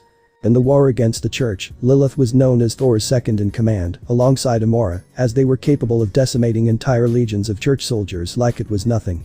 Despite being a succubi in nature, she was no stranger to combat and magic, and she was quite proficient and adaptable to it as well. Thor didn't even need to step into fighting, as in some cases Lilith and Amora were fully capable of handling the armies all by themselves. Only when a powerful hero shows up, Thor joined in, and when he does, the trio was unstoppable. Additionally, in the final battle, Lilith and Amora were made to fight against 2 of the strongest church heroes, and have successfully defeated them as well, while Thor confronted Visus and tortured her to death for every single torment the bitch has put her through. After the war, and after Lilith and Thor got married, they settled down. The couple did train on at least dry basis, but outside of that, they had mellowed down. That didn't mean they had lost their combat strength. It was just that the last 3 years were focused on negotiations and improving relationships. Thanks to that, the Regus kingdom is what it is today, thanks to the hard work of Thor, but with the support of Lilith, and now they were finally happy, until they were summoned to this world. But they will head back, no matter what happens, and they won't let anyone stand in his way. Thor then spoke. Well Lily, let's head out. Lilith nodded in agreement as they teleported directly to the Astaroth realm. Scene change. Astaroth Mansion, 7:30 p.m. The woman was sent flying towards the wall in a room. She was bleeding across the face and other parts of her body. She looked at her attackers, breathing heavily. She was a beautiful girl with almond eyes, with long blonde hair with blue hair tips, as she has a voluptuous body and large breasts, whose proportions are similar to Rhea's. She wears a noble-like dress, which was torn, revealing parts of her body. You just had to make things harder, Leisha. Thor spoke angrily as Leisha tried to stand up. Thor walked to her with a gun at hand. As Leisha glared at him with anger in her expression, the couple had wiped out every single guard that was outside. Several of the guards were riddled with bullet wounds, or they were clawed courtesy of Lilith. Succubus are known to possess large claws capable of slicing through a boulder in half, and even through solid steel. Despite being most adept in magic, she was no stranger to close combat, and she held back when she attacked Issei, sending him flying. Being the higher succubus that she is, Lilith can be dangerous even when she is out of magic, as her claws are still a problem to be needed to be dealt with, and she can grow or retract them at her own will, and can use them to defend herself. Now she had her claws ready to deal with Leisha, in case she tries anything funny. You dare attack us? What for? To gain access into my uncle's personal databases? You won't get anything from me. Thor grunted in annoyance. It is the same thing with the Hyoudou couple that were killed. These idiots were only delaying the inevitable. There was something known as memory magic, which he can use to gain information. Leisha, you are forgetting some things. You really think that the Thor you see is merciful, then you are sorely mistaken. Lilith spoke coldly as she continued, with Leisha glaring at her. The Hyoudou couple also did not divulge information, and you know what happened to them, right? Leisha gulped, knowing on how she is going to die, but she wouldn't be deterred. She wouldn't tell them anything. She looked at them and spoke. Then kill me, but know this, you are not going to get any information from me, Thor. That was not what my wife meant, Leisha. You think that they died while keeping the information a secret. No, that is where you are wrong. You see, we can extract information from the brain, and depending on your powers and abilities, the process can, of course, be fatal. Leisha shuddered at this as she shouted. You are lying. I am afraid we are not, Lilith. Please, would you do the honors? Lilith nodded as she brought out a strong magic circle and grabbed Leisha by the head. The pure-blooded devil tried to struggle, but sadly couldn't. She screamed in pain as Lilith extracted the information needed for them to gain access to Ajuka's lab and system. Leisha soon lost her consciousness as a tear fell from her eye, and moments later Leisha was dropped as Lilith responded. I got the code, we can go now. Thor looked at her and responded. So will she wake up? Lilith shook her head and responded. For a long while, no, and even if she does, she is not going to get in our way. She is as good as being dead. Thor nodded. He would have killed her, but her being in a coma is as good as being dead. He did not care about killing them, he just wanted to get home. Anyone who gets in his way will be dealt with. Scene change. Ajuka's laboratory, 8 p.m. Lilith applied the passcode that allowed them access to the laboratory, as she muttered to Thor. We are in. Good. Now let us begin with what we have come here for. If things go smoothly, we should be able to escape with deleting the data. Lilith nodded as she spoke. I see, so what is the next thing we do? Lilith, you must have another passcode if you checked Leisha's memories. Lilith nodded in response, as she immediately sat down and started to type the passcode to Ajuka's system, which had all the data contained in it. Meanwhile, Thor used an upgraded version of the original artifact he had used for the Sacred Gear system, which had an even stronger area of effect and a stronger and hard-to-break shield. This would prevent or stall Ajuka from interfering in Thor's actions for a while. Or anyone else, as a matter of fact. If they have to reach him or the city of Lilith, they will have to go through the city blocks in order to reach him. This would pose a bit of a disadvantage, buying time for Thor and Lilith to do what they have to do. It's done, darling. Thor nodded as he searched for Ajuka's files, which was relatively easy for someone that was into mechanical stuff like this, as he immediately reached the files and started to proceed with their deletion. Scene change. Astaroth Mansion, 8:20 p.m. Ajuka and Surziches rushed towards the bedroom, where Leisha was inside, as they knew from the claw marks and bullet wounds that this was Issei's doing. They were already killed by the duo. They had to make sure that Leisha was fine as they rushed there. They could see Leisha tattered and damaged. She had passed out, or to Ajuka, she had seemingly passed out. Surziches gritted his teeth in anger seeing this. This was definitely Issei or Thor's doing, along with that succubus's doing, as Ajuka shouted. Leisha. Ajuka tried to see if Leisha was alright and breathed a sigh of relief, however to her shock, she was breathing, but she was not awake. Serziches looked at his friend in sadness, losing his anger for a bit. Ajuka, this is. Ajuka cuts him off and responds. I know, it's Rigus's doing, but why would he do this to Leisha? She is, per my knowledge, does not even have any meeting records with Issei, so why would he go for her of all people? Let's send her to the hospital and… Serziches is once again cut off when a signal suddenly is sent to Ajuka, as he became widened in shock with Serziches asking with concern. Ajuka, what happened? Someone logged into my lab, and if we are all here that means… Serziches became wide-eyed as he tried to teleport to the location, which failed, as he responded. Damn it. He has again put those barriers. We need to act quickly. I don't know what he wants in my lab, but he needs to be stopped. Serziches cuts him off as he responds. I will head there and stop him, as well as bring some people there as well. Serziches teleports to the nearest point her could get as Ajuka heads to the hospital to drop off Leisha.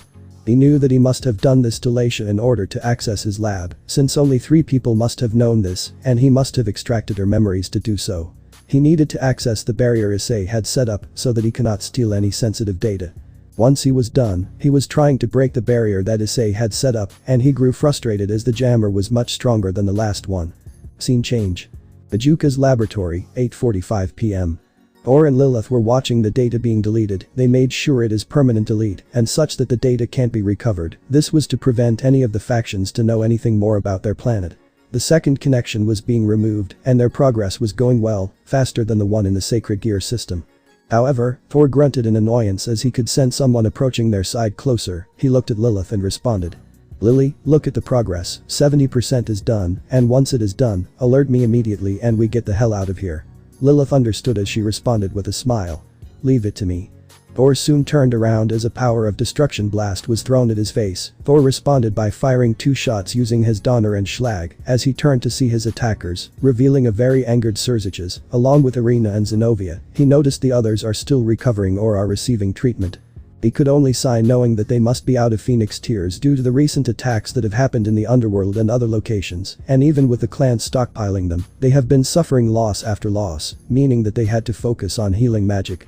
Additionally, he wondered where was his peerage, or more likely where is Grafia, but he had a feeling that she must be assisting Ajuka in breaking the barrier along with the rest trying to breach inside. Thor mentally sighed in disappointment. He knew that they all would only be an inconvenience, so he had to stall out till the deletion progress is done. He also had a feeling that still some are arrogant to not see him as a threat. Well, it's been a while since we have seen last in person. Thor spat with coldness in his tone. Serziches Lucifer. Issei Hyoudou? Serziches angrily demanded as Thor rolled his eyes and spoke. Rigus, my name is Thor Rigus. Issei Hyoudou is my past, get it straight. It doesn't matter now. What is your intention with Ajuka's laboratory and what do you want from it? Thor shook his head and responded. Once I am done, you can find it out for yourself. Serziches gritted his teeth in anger as Irina angrily shouted with tears in her eyes.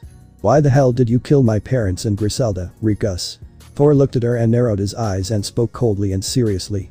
Anyone who stands in my way will be dealt with. You brought me here to this god-forsaken prison without my permission. See this as a consequence of your actions. Thor spoke coldly as Zenobia demanded. You bastard, I will. Zenobia was about to rush, but Serziches stopped her. He was able to kill Griselda without any mercy and destroy the system, and was able to do so much damage. Serziches hated to admit it, but Thor has become a big problem. He was tougher and much capable than before, and knew he had to be dealt with. Thor Rigus. I am going to only ask you this once, surrender yourself, otherwise, I will bring you in by force. Thor only looked at him and shrugged. He knew that the Serziches was prideful like many devils due to his power of destruction. He remembered that he had excellent hand-to-hand combat skills, but Thor had something that could easily counter him and take him down. It was Deny All Existence, which can not only nullify his power, but can also immobilize him. It took him 2.5 years to fluently use this skill without any permanent side effects, since whenever he used it, it almost killed him. But now, he can use it freely and more efficiently. It is the same skill that made Visas scared of him. It was the same skill that made the church terrified of his mere presence. Prideful as always, why am I not surprised? Thor slightly shook his legs, which activated the chain underneath Serziches, with him being unaware as he continued to trash talk. But if you know me well, I am not surrendering. I will go back home one way or another. Whether you like it or not. Then you give me no choice, Rigus. Surzich's activated a power of destruction spell which Thor recognized it to be his signature rune of extinction. He knew that Surzich's doesn't need him in pristine condition to survive. He can bring him in any condition as long as he is alive. Thor only muttered one word. Siskin. As he was surrounded by Surzich's attack as he soon grinned. Jane surrounded the crimson-haired Satan as he was caught off guard. Zenobia and Irina tried to assist him, only for Thor to immediately activate a chain wall, preventing the two from assisting. Surzich's was immediately bound by the chains immobilizing him. He tried to use his destruction to break free, but it had no effect. Don't bother, it is pointless. Irina looked at him with hatred in her eyes as she revealed her graying wings, which were close to turning into black, indicating her fall was already happening. Origus. Zenobia also joined in, both had their swords Hautaclear and Ex-Durandalas. She witnessed Thor narrow his gaze, and before anyone could react. Bam. The gunshot was heard as Thor removed out Schlagen, and everyone froze when they wondered who he had shot at. Zenobia and Surzich's turned to see Irina having a look of horror. He had destroyed her arm completely using Schlagen. The pain soon registered in Irina's brain as she shouted. Aya. Irina soon collapsed to the ground with pain. As Thor walked towards her, Zenobia tried to attack him in response. She wanted him dead for what he had done to her family and friends, as she shouted. You will die. Only for Thor to follow with another shot aimed at her stomach and fired at it. Bam.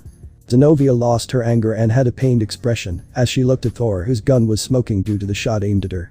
She dropped her weapon and kneeled to the ground. Pathetic. Thor was ready to kill her when someone called out. Darling, it's done. Lilith rushed to him. As Thor looked at her, understanding it was done, the data was deleted. The trio were horrified, knowing that these two did something that would leak or expose some sensitive stuff the Satans had hidden from the public. Thor sighed. He wanted to kill them, but the nexus point would teleport them regardless. Additionally, he sensed more reinforcements coming, and he was not interested in dealing with them. He already got what he came for. He had deleted the data pertaining to his world. As he looked at the three that either had looks of fear or anger, as he smirked seeing their despair-ridden faces. Well, until next time, I can assure you one thing, the next time we meet, it will be the last time we ever do so. Goodbye. Thor and Lilith were immediately teleported out of there. He knew that they will die, regardless of whether he kills them or a certain beast of apocalypse does. The chains were released as the trio rushed to the laboratory, wondering what damage Thor had done to the laboratory system. Scene change. Intercontinental, 10 p.m. Thor and Lilith were able to head back successfully, as Lilith spoke. Seems like 2 is down, only 1 is left. Yeah, and it's the hardest one we have to do, head to a place filled with gods. That is going to be a big problem. Lilith nodded, however she believed that they would be able to do it successfully as she walked towards him and spoke with a smile. Don't worry darling, we will do it and head back home successfully. Thor nodded as he looked at the moon. Soon they will be heading home, and not even the gods will stop them from achieving that goal. After Thor and Lilith's successful attack on the location of Lilith, they factions were even more confused as Thor did not touch any sensitive or important data, nor he even bothered to head to those locations. This actually made Ajuka even more frustrated due to him knowing that Thor did not even try to harm the sensitive data, but being the smarter Satan he is, he kept looking and eventually found out about why Thor wanted access to that. He understood why Thor attacked them. He wanted information on the planet Amarius, which was where they summoned him from. Sure, it was important, but it was not as important as the evil piece research or even the Malabranch data. Is that why he went after my niece? Ajuka exclaimed with a frustrated tone, as he pondered why did Thor not choose to go after any other sensitive data if he wanted revenge, as he soon took a deep breath and spoke. Calm down, Ajuka, he did this for a reason, and I must find that reason out as soon as possible. Ajuka spoke while thinking for a while, as he continued. Maybe revenge is not his goal. If that is not the case, then what can it be? Ajuka disconnected the console as he headed back inside trying to figure out while at the same time he decided to check on his niece, who was still recovering from what Thor had done to her. And speaking of Laisha. Scene change. Seraphol Memorial Hospital, 11:30 p.m. She was in the Seraphol Memorial Hospital, recovering from the wounds that Thor had given here. They were able to figure out that her memories were forcibly extracted, otherwise there was no way that she would even be in this situation if Thor would have gained access to Ajuka's lab.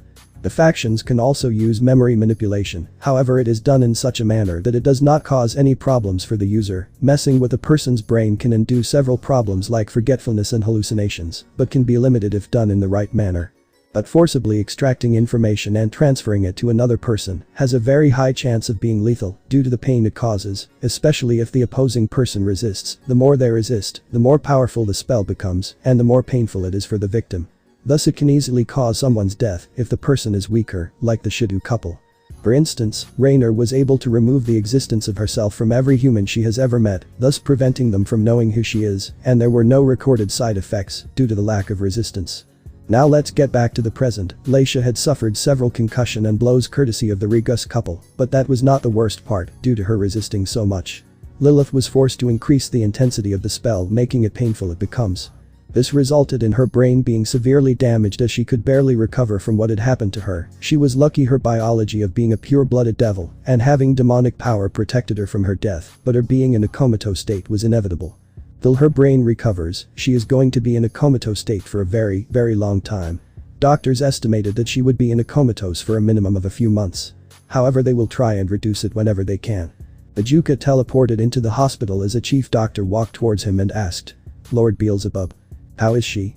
Ajuka asked with concern as the doctor explained the situation to Ajuka as he clenched his fist in anger. Thor did so much damage to his niece for this. He wanted to make him pay, but first he needed to know what his intentions are. He had to calm himself down. "I see. Will you be able to try to see if you can reduce the comatose?" The chief doctor nodded as he spoke. "Yes, I will try. We are working double time to make sure it happens."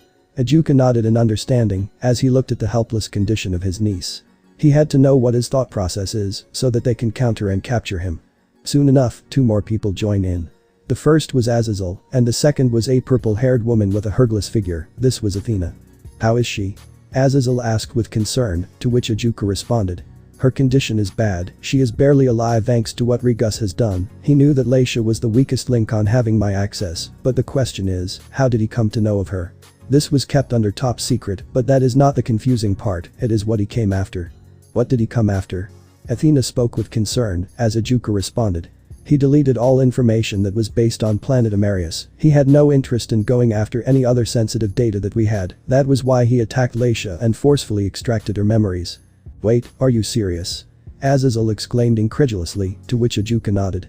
"No, I am afraid I am not. He came after the data that was present in my systems, but he was interested in the planet's data, which was where Thor and that succubus were from. We tried to contact them, but the planet was a backwards planet, almost to that of a medieval era.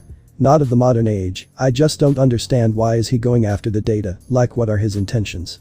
Ajuka spoke with a frustrated tone, as Athena tried to note this down. She would use her future sight, but all she could see was Thor leaving them and Trahexa wiping them all out. He never told them why he did all what he did, all he said was this. "So you figured it out, huh? Too late for that, anyway." These words haunted her, making her unable to understand Thor's method of getting home. All they know is that he wants to get home, but they are uncertain with how he is going to do things. One thing for consideration was to bring the Church of Thor's world to their side as allies, but upon the information received they will at least take months to do the same, especially for multiple people. Not to mention, the Cows Brigade has become more aggressive as soon as Thor showed up, making it even harder to track down Thor and Lilith. We need to figure out his next target. That is the only way we can know what he is planning, and until then, there is nothing we can do. But to know and find out where he's going to strike next. The others nodded to Athena's words as she continued. "How are those 2 doing?" Athena's words were directed towards Zenobia and Irina, to which Ajuka explained. Irina has completely lost her arm and is undergoing treatment, but that is not the worst part. Michael has informed me that Irina has completely fallen due to her desire for revenge, which was a sin of wrath. She committed that sin and was no longer his ace. He couldn't do much for her due to what happened to her parents. He could neither save her parents, nor he could save Gabriel and finally Irina, who is now in the hospital. As for Zenobia, she is receiving treatment for her bullet wounds that Thor had given her, and even she is critical. The wound damaged a lot of her vital organs. Azazel then responded with a sigh. "I guess you are right, Ajuka, now she is part of the fallen angels and is under Shem's eye. I will help her in whatever way I can." Athena nodded as she growled in anger. That Regus, how can he not realize that innocent people are dying for his own selfishness? He does not care for anyone but himself and that damned succubus of his. Athena growled as Ajuka responded.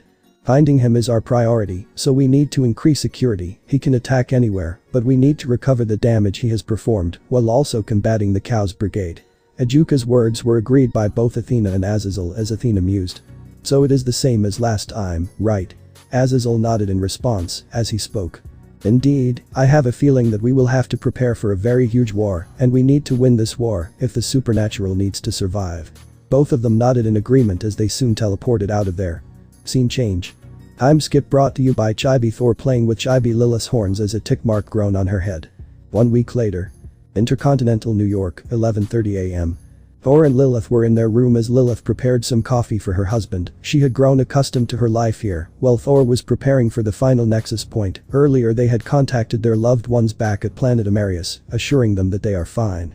He had a tough time convincing his mother and sister, but he assured them that Lilith is also there and safe with him, as the couple told them that they are fine and will soon head back to their home alive and well. How he was able to do this was because of a dimensional mobile device that he had left back home and managed to link up their frequency, allowing him to contact them. He even told them that he had brought them some souvenirs courtesy of Lilith, of course, which made Aurelia sigh, knowing how much Lilith gets when she goes out for her shopping sprees. Back at present, Lilith had come close to Thor and placed down the coffee as Thor responded. "Thanks." Thor took one sip of the coffee as Lilith asked, "How is it, darling?" "But just like always, Lily." Lilith smiled in response as she looked at what Thor was working on. She then spoke. "Are you sure we are even going to need the nexus point? You already have the device ready to head home, right?" Lilith asked as Thor responded. "Yes, Lily, we need to head home without any interruptions or problems. I have a feeling that the factions will do anything in their power to attack us when we head back. So we have to make sure we can head back properly. Is everything packed?" "Indeed, darling, I knew you would ask me that, so I have already placed everything in a separate dimension." Lilith spoke with a smile as she generated a small magic circle, revealing that everything they had purchased is kept safely in their pocket dimension, as Thor spoke. "You just know what I want. Sometimes, I feel like you deserve better." Thor spoke while looking away, only for Lilith to smack him on the forehead as she responded in an annoyed tone. "Moo, darling. I told you that you are the only one meant for me. How many times do I need to repeat myself?" "Fine, I know, Lily." Lilith smiled in response as she wrapped her arms around Thor, making him flustered as she spoke with a husky yet sultry tone. "Once we get back, I will prepare for you something special." Thor gulped, knowing what this meant. It means Lilith is ready for her 24-hour sex marathon, meaning they will continuously do it for 24 hours straight. He wondered that if he would have this much stamina to satisfy her. "Partner, I wish you good luck. I can hope your pelvis survives what is coming for you." Thor gulped in fear as he knew what Ddraig was implying. He had to muster some stamina for himself for her as well. Lilith looked at Thor for a moment and sensed his doubt as she smiled, speaking. "Don't worry, darling, if you can't keep up, just let me know and we will take a break." "Why, yes." Thor spoke with a relieved tone. If there is anyone that understood Thor well aside from his mother, it was his wife Lilith, and he wouldn't have been the same without her. However, their conversation is cut short when a magic circle opens up. Lilith immediately separates from Thor as it was revealed to be Office that showed up. "I hope I am not disturbing the two of you." Office spoke with an emotionless yet happy tone as Thor responded. "Not at all, Office, so what brings you here?" Thor asked with a smile, to which Office spoke. "I am here to inform you that today night is the time I would suggest you to pack your stuff and head back to your world." "But how?" Lilith asked with a confused tone as she continued. "I thought we had 2 or 3 more days." Office shook her head and responded. "No, none at all. RageRevan believes that now would be the right time to strike, and he wants to take down starting with Takamagahara, so you will have a run-in with him. And that is how you two will expose Dai and show the faction's true despair in their final moments." Thor looked at her for a moment and spoke. "But Office, you know I don't care for these idiots, right?" Office nodded as she spoke. "I know, but what they did to you was unforgivable and they will pay. I made myself a promise to destroy everything the supernatural have built, and I shall do it." Office's words made the duo concerned for her as Lilith spoke. "Office." Office shook her head as she spoke. "You needn't worry for me, I will be alright. Anyways, you should start preparing for it." Office was about to teleport, but Thor asked. "Do you wish to come with us to our world?" Office turned around and gave a smile. "As much as I would love to, someone must stay back to make sure RageRevan doesn't head to your world, so I and Backstabbed have agreed to do so. You deserve happiness, and I don't wish to ruin it." "I see. But Office, know this, if you wish to visit us, you are always welcome." Office looked at Lilith and nodded as she soon teleported out of there, as the couple were left alone with Thor narrowing his gaze and speaking. "I think we should get ready. Let's end this and head back home." Lilith nodded as she spoke sadly. "I am going to miss this location. But, in the end, I had a feeling that we will have to head back." Thor nodded in understanding as he spoke. "I know, Lily." Thor got up and pulled his wife towards him. As she closed her eyes, Thor embraced her, calming her down. She soon decides to stay near him for a while before they begin their final path to home. Scene change. West Kyoto Yaokai faction, Kyoto, 12:30 p.m. Thor and Lilith had stealthily maneuvered across the Hyoudou territory, with Lilith seemingly transforming into her human self, such that her body parts won't expose her location. It turns out human forms had several advantages for Lilith. While this would limit her powers a bit, this allowed greatly to improve on stealth tactics. Eventually they could see two yokai guards, a dog and a pig guard, as Lilith's claws grew, and she quickly dashed and sliced them at their jugular veins, killing them instantly, before they could even react. Lilith nodded, as the coast was clear. "We are in, Thor." Lilith muttered as Thor headed there. He knew stealth tactics would be useful as he would ambush the yokai guards that were present in the location and eliminate them quickly and easily. He knew he had to do it quickly, since more will make the mission much harder.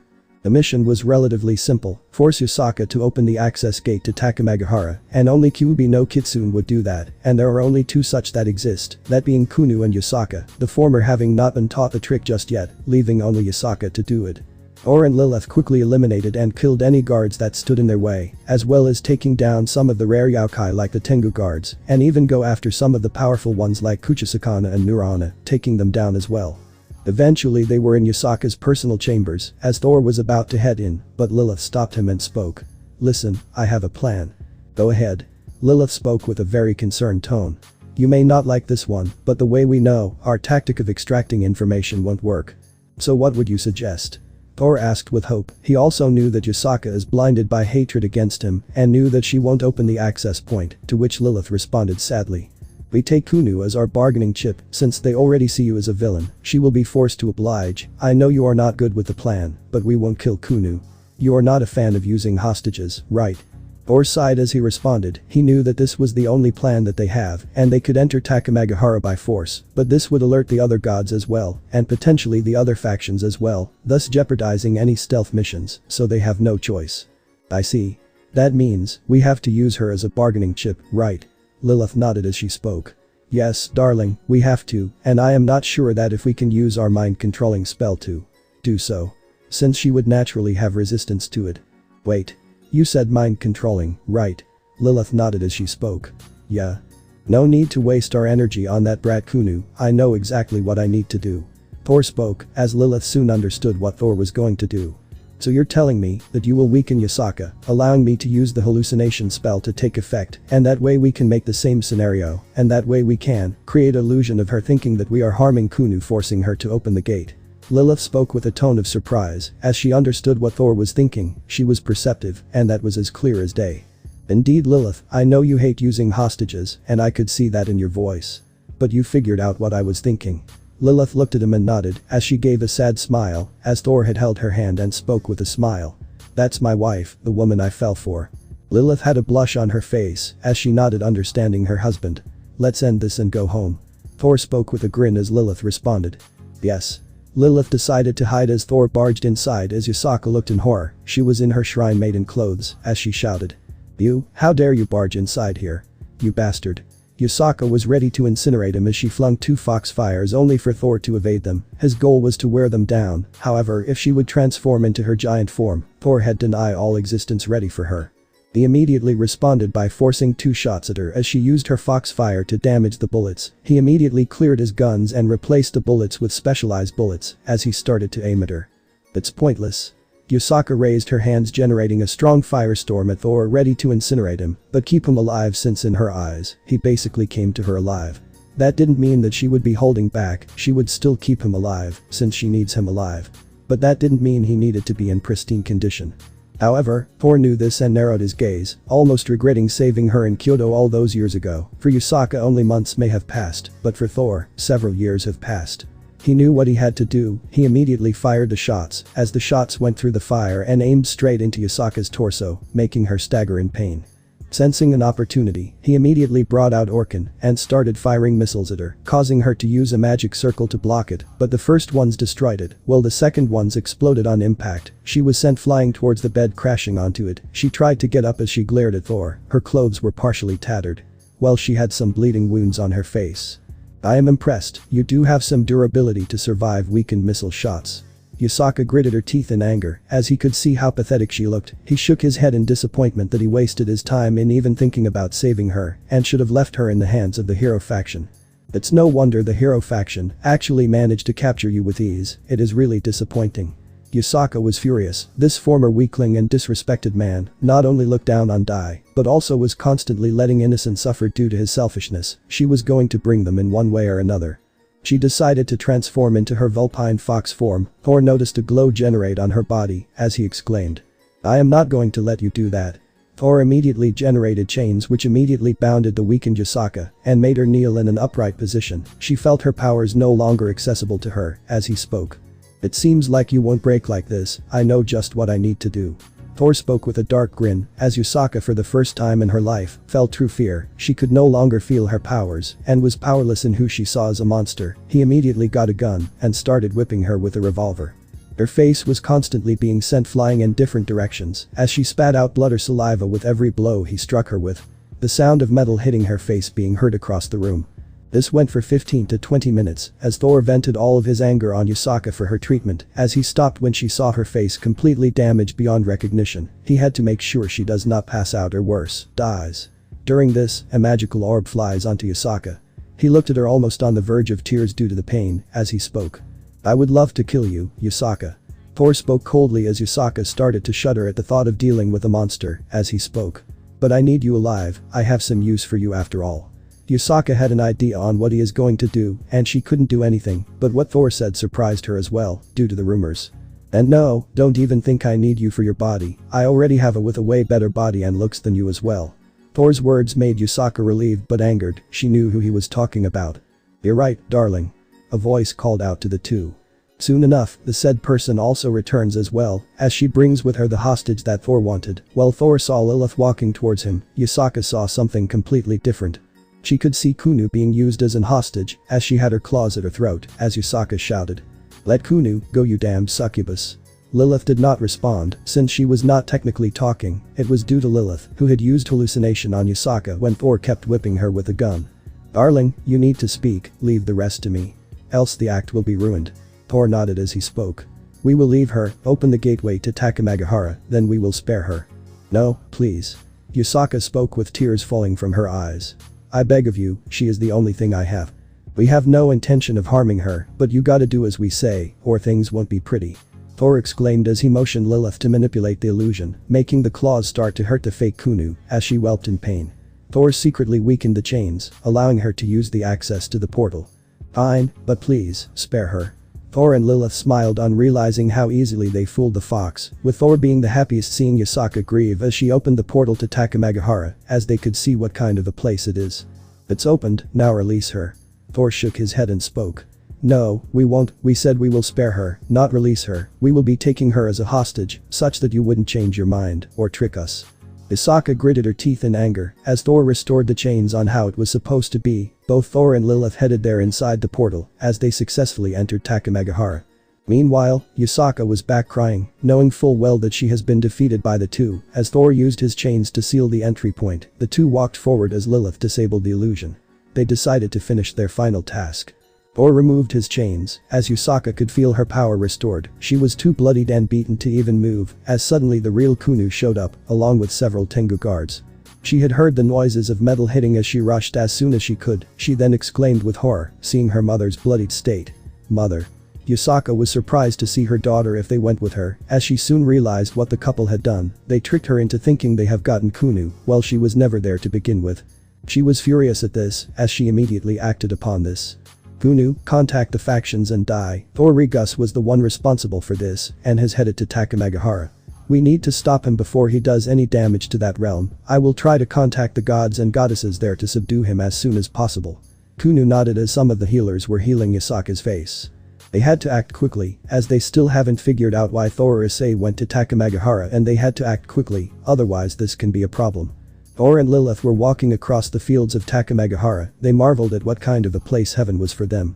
However, their goal was to escape with the thread that was located with the sun goddess Amaterasu. The good thing was that Thor had a unique form, which allowed him to take several strikes, even from S++ rank monsters, or even take on the goddess herself in her true form. Lilith looked around excited to see what beings she could encounter. Additionally, Thor had also applied stealth magic, so that no one could detect or see them, as of yet, until it is too late. She then muttered, "Darling, look at the spirits." Lilith spoke while pointing to the spirits that were floating around. Thor looked at them and had a sad smile. He knew what was coming for them, since RageRevan intends to destroy everything. However, this was not their world and their problems were not his. Yeah. Thor muttered as they kept walking, eventually reaching a giant palace, as he could see 2 guards guarding it, as he immediately looked at Lilith, who nodded, as she teleported inside the palace, without anyone detecting either of them. It was too easy for them to infiltrate, since he noticed that the soldiers seemed to be less. Seems like RageRevan is double timing onto everything. Thor spoke with a sigh as Lilith responded. Yep, otherwise there would be more guards. Speaking of which, what is the plan? Lilith asked, to which Thor responded. Our goal will be relatively simple. We will head inside and confront Amaterasu, however we must avoid any of the other gods that will cause a problem. But even then, what surprises me the most is that the Shinto pantheon is one of the more weaker pantheons of gods, since neither Izanami nor Izanagi would pose an actual threat to Surziches. And then we have the 3 gods that guard the Takamagahara, that being Susanoo, Amaterasu and Tsukiyomi. Thor explained as he continued. Usually Izanagi is the one that guards the life threads, but with his recent departure and guarding the underworld which had sealed Izanami, he had given that responsibility to his daughter Amaterasu. Usually she keeps it close to her, in a specialized door that only she can open, via her magical signature. So our goal is to knock her out and gain access to the threads. Lilith nodded in understanding, as she asked. But how will we find your life thread? Thor responded.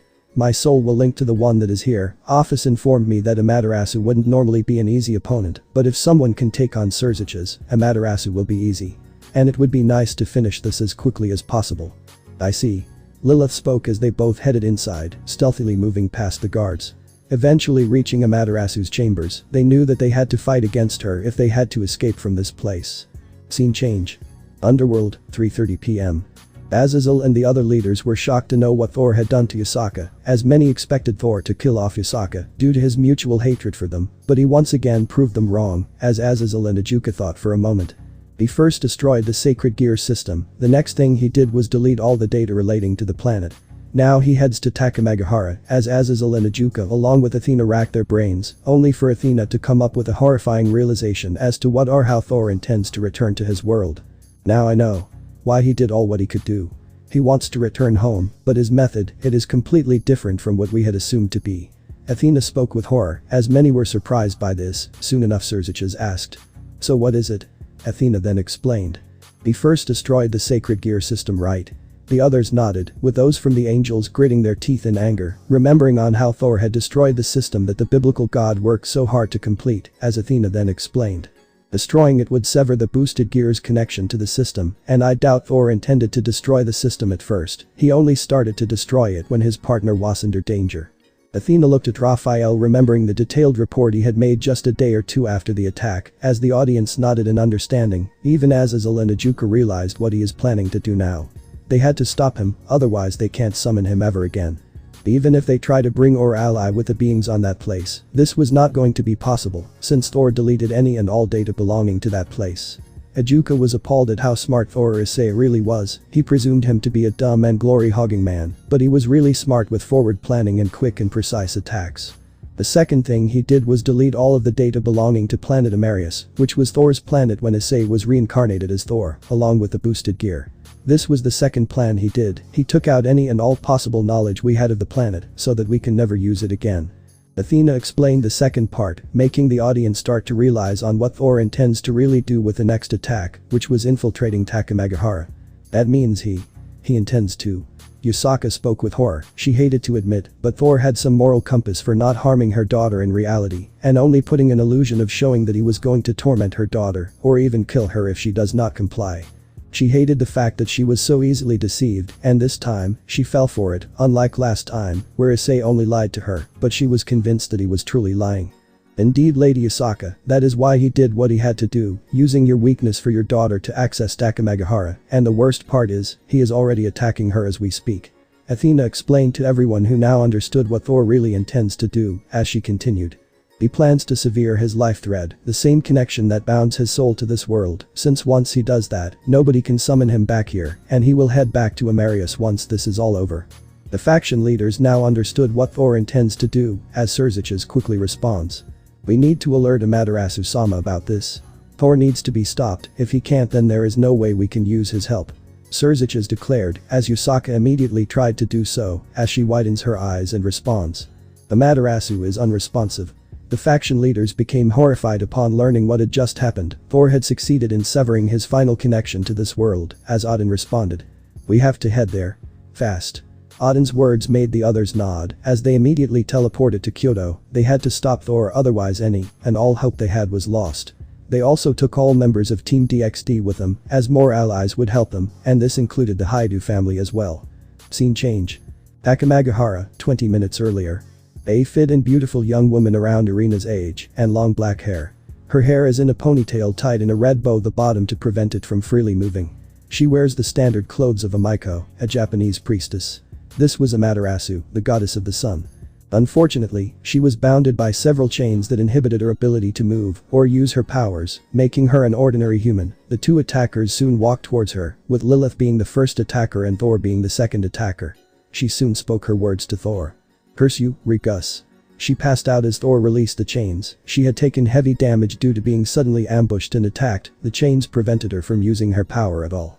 He soon carried her like a sack of potatoes and headed to the secret chamber where the threads were kept. The signature was scanned as the doors opened up revealing several threads as Lilith spoke. This is it, darling, we are heading home. Lilith spoke with happiness as Thor gave a smile to her. He then tried to sense his thread, which took some time. However, Thor was able to see a glowing at the very end, next to his old family. He was angry for a moment, but soon shook his head at his own anger and immediately jumped to grab his thread and place it in his hands. Ah, finally, our journey in this hellhole is over. Well, I wouldn't call it a hellhole, more or less vacation, but regardless. Thor ripped the thread and kept it with him. He and Lilith soon went outside as he threw the knocked out Amaterasu on the floor. However, just as he was about to rip the thread, the doors broke apart as suddenly several people were shown. This was revealed to be the faction leaders, along with Tsukiyomi and Susanoo, as the three were horrified to see what Thor had done to her. Sister, Lady Amaterasu. Susanoo, Tsukiyomi and Yasaka shouted in concern as Thor spoke. Worry not, she is alive, only knocked out. And Thor soon rips the thread in front of them as Surziches and the leaders shouted. No. The thread soon disappears as Thor speaks coldly yet happily. My connection to this world is completely severed, now no one can summon us here again. We will be heading back to our world, now suffer the consequences. Thor brought out a portal gun, which would be an access point to this world, as he spoke. Adios. Thor fired the portal gun right behind them as Surziches walked forward and shouted. I won't let you escape. Surziches and the other leaders used their strongest attacks to try and stop them. However, before they could do, several chains surrounded the leaders and other gods, completely nullifying their powers. Curse these chains. Zeus angrily shouted as he could not feel his power, as Thor and Lilith smiled seeing them like this. However, just as they were about to speak, someone else decided to barge in, and this was revealed to be RageRevan, who had released none other than the Beast of Apocalypse. Ddraig was described to have the appearance of a large beast with characteristics coming from different animals like a lion, a leopard, a bear, a dragon, etc. It has 7 necks, 7 heads, with 10 horns, as well as 7 long thick tails of different shapes. It also has 4 stout arms and 2 legs that are even thicker than its arms. Its main body is that of a primate leaning forward and is covered in black fur and what appears to be scales all over its body. Its size is well over several hundred meters, making it significantly larger than even Great Red. No. Surziches spoke with fear, as RageRevan spoke with a grin. Seeing you powerless and helpless actually makes me smile, makes all of us smile. So we finally meet in person, Thor. Thor looked at RageRevan for a moment, recognizing him to be the madman responsible for everything, but that was not his problem. He would become his problem if he attacks his kingdom, although he wondered if deny all existences would work on someone like Ddraig. It is capable of effortlessly taking down a super devil. But the power difference between him and the Beast of Apocalypse is vast. Lilith looked at Ddraig with fear in her eyes as Thor pulled her towards him. Yeah. Now, I will be heading back. Thor and Lilith were about to head back when RageRevan asked. Thor-kun, can you do me a favor and bring Dai? Office has asked me to reveal who he truly is to everyone. Thor looked at RageRevan and shrugged. Sure.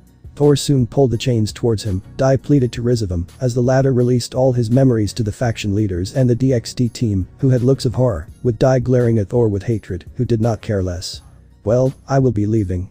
Thor and Lilith walked into the portal which closed down soon after, as Mickey and Goru tried to plead tearfully, but the duo were long gone into their worlds. The girls had a mental breakdown, with many muttering. This cannot be. Or this is impossible. Some unfortunate ones screamed. No. This was primarily Zenobia and Irina, who had managed to recover from their injuries, as RageRevan then madly declared. "This is all you're doing. You brought this on yourselves, believing a fraud over the real hero, who has the complete right to abandon all of you to your deeds. Now witness Armageddon. Foolish faction leaders. Ahahaha."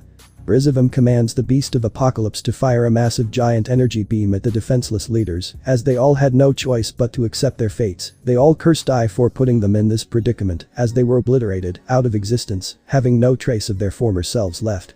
Thor and Lilith finally jump inside the portal, inside their room. As they look around, they were happy that they were finally home.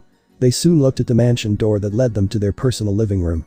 He opened the door, revealing his surprised father and sister, who both had tears in their eyes. "Hey Dad, Amora."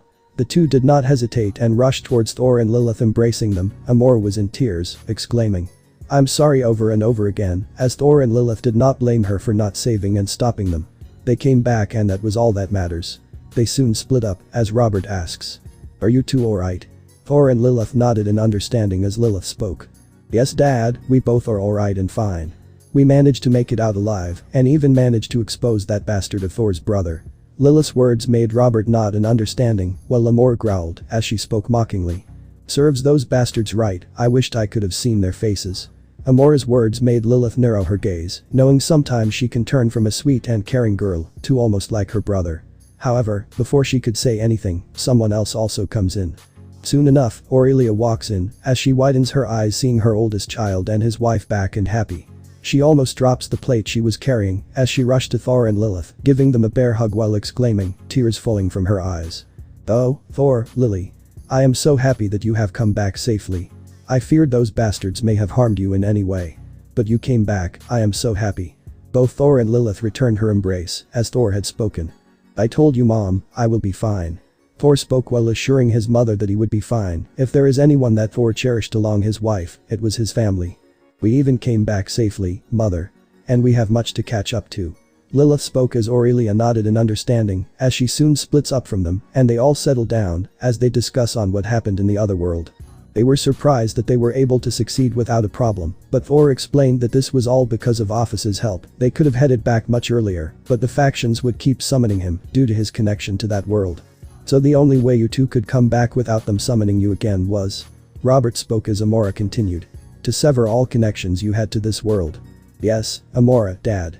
Our only choice was that." Thor spoke as Lilith continued. "We first had to head to the heaven to destroy the system, thus severing the boosted gear's connection to this world. Then we had to delete all the data about the planet before it could be used against us, and finally, Thor had to cut the thread that belonged to his old self, that being Issei Hyoudou. It was the only then we could come back." "I see.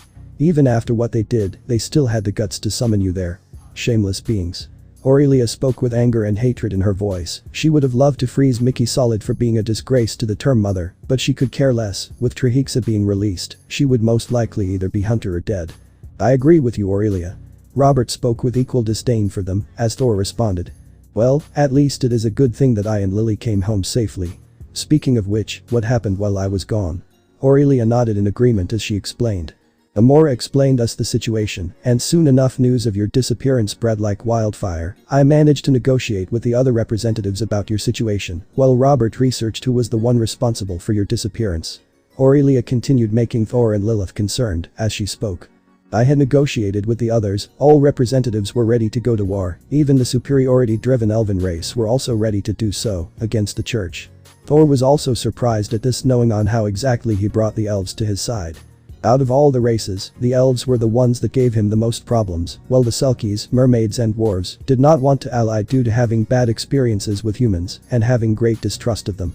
Elves had a superiority complex, and this was the most in the high elves, which had governed the elven-populated cities. However, this also caused a friction between the elves and dwarves as well, and they demanded for Thor to give them complete control of the Regus kingdom, due to them proclaiming their superiority, which resulted in Thor and the other representatives all implementing diplomatic pressure onto them, thus forcing them to relent.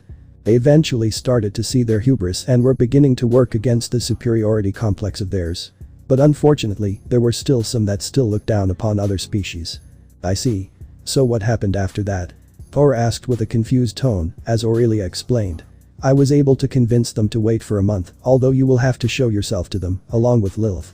Thor and Lilith nodded in understanding as he spoke. "I will, Mom." Aurelia gave a smile, as soon enough, someone else also knocked on the door as Aurelia spoke. Come in. Soon enough Isabella came inside, along with someone that had the looks of a young child. She was the demon lord Zarel. She seemed to be wearing royal clothing belonging to the demon realm, which comprised of a red dress skirt, golden medieval armor, giant metallic boots and a cape. She had flowing grey hair and had 2 giant golden horns coming out from her head, with their tips being crystallized purple in color. She wielded a giant axe. She was the representative and the leader of the demons. She may look small, but her power level and magical prowess is next to none, almost on comparison to Visas herself. She was Thor's best friend. Lady Zarel is here too. Isabella was about to speak only to notice Thor near them. Hey big sis. Been a while. Isabella teared up, she was the one who looked after Thor while he was in exile because of the church, almost acting as a big sister. She did not hesitate and gave Thor a very strong hug as she was happy that he had successfully returned. She, like many others, were also aware of the atrocities that Issei Thor had to go through. She hated what had happened to him and still loved him regardless, as Thor still saw her as an older sister figure. Once they split up, Isabella spoke with tears in her eyes. Thor. Are you alright? Have they harmed you? No Isabella, I am fine. I am alright and better than ever, and I made it out safely. Right. Isabella nodded as she soon split up. After which Zarel walks forward and speaks with a snarky grin. Well Thor, I always knew that you wouldn't get killed from some teeny tiny brats from your old world. After all, you would embarrass yourself if that happens. Zarel's tone was too taunting, as Thor had tick marks on his head. If there is anyone that can provoke him and get away with it, it is Zarel. Oh look, it's the wanted child lord, the midget who failed to reach puberty. Now it was Zarel's turn to get angry as Amora and the others sighed knowing what was going to happen. These two fight like little children, and it was Zarel who can bring out Thor's immature side. Lilith and Isabella had wry smiles knowing what kind of a bond they have. They have each other's backs, but they will bully and tease each other whenever they clash. Oh look, the itty bitty demon getting all puffed up.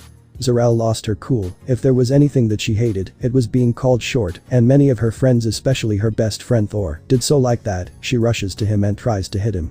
But she still can't hit him because he has his hand on her face and holding her back, and her arms aren't long enough to reach him.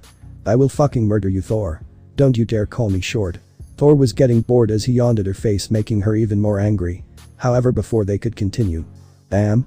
Bam. They both got a smack on their head, as it was revealed to be an annoyed Aurelia, as she spoke. I want the both of you to stop acting like a bunch of children. Both of you are adults, act like one. Is that clear? Both nodded while rubbing their head in pain. They reluctantly agreed to stop, knowing that angering her mother is a death sentence. Well, I'd say regardless, it's good to have the face of unity back. Zarel spoke with a chuckle, as Thor nodded in response as he speaks. That is true, and from what I know, they can't summon me back even if they wanted to. Isabella then added. That is good to hear, so we can settle with our normal lives, right? Thor nodded as he spoke. Yep, but before that, I have to reveal to everyone that I am back and alive. The others nodded in agreement, as Zarel responded with a smile. I see, well I guess I will be sending the news to my people back home. Bye everyone. Zarel teleported back to her kingdom, leaving Thor and the others alone, as Aurelia spoke. You two should rest. After all, your last battle must have been tiring, right? Thor and Lilith couldn't agree as Aurelia gave a smile and spoke. You two should head inside and rest, alright? Aurelia spoke while keeping her hand on Thor's chin, who nodded in understanding, as Robert spoke. And you can leave the paperwork to me and your mom. You managed to head back, and that was what was important. Thanks, guys. Aurelia and Robert gave a smile, as they soon left, leaving Amora alone, who seemed a bit saddened as Thor asked. Amora, what is the matter? Amora looked at her brother and spoke. Amora, don't beat yourself for failing to stop us from being teleported, you are not at fault. Amora looked at Lilith, who responded. But even then, I couldn't protect Big Brother and Big Sister from those bastards. I hated the fact that Big Brother had to go to the same world that once made his life miserable, and for that I am sorry. Amora exclaimed while looking down, tears falling from her eyes, as someone hugged her, which caught her off guard. It's alright Amora, let us out. Thor spoke while rubbing her back. The little daughter of the Regus family cried onto Thor as she cried onto his clothing. Thor did not care one bit. His sister often did have a tendency to blame herself, even when she was not at fault. Lilith also joined in on the hug as the couple hugged Amora, assuring her that everything was alright. This went on for a while before they split up, as Thor spoke. Amora, now I am back. You need not worry about me, I won't be going anywhere. Darling is right, Amora, we will be here. You need not worry about it, alright. Amora looked at them and nodded. They knew Amora cared for her loved ones a lot and was known to be very protective of them.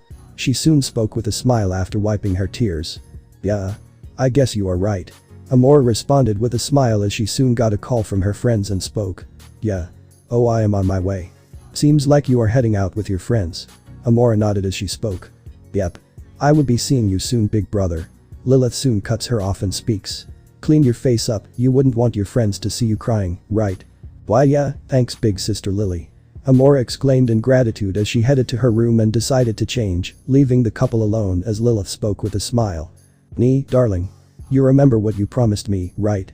Thor gulped as he tried to escape, but Lilith was not having any of it, wrapping her tail around Thor's chest as she spoke with a seductive smile. No. We will do our marathon today. Thor shuddered at this as he spoke with a look of dread. Fine. Thor shook his head, he did promise her after all, as he took his wife and carried her in a bridal manner as she wrapped her arms around him.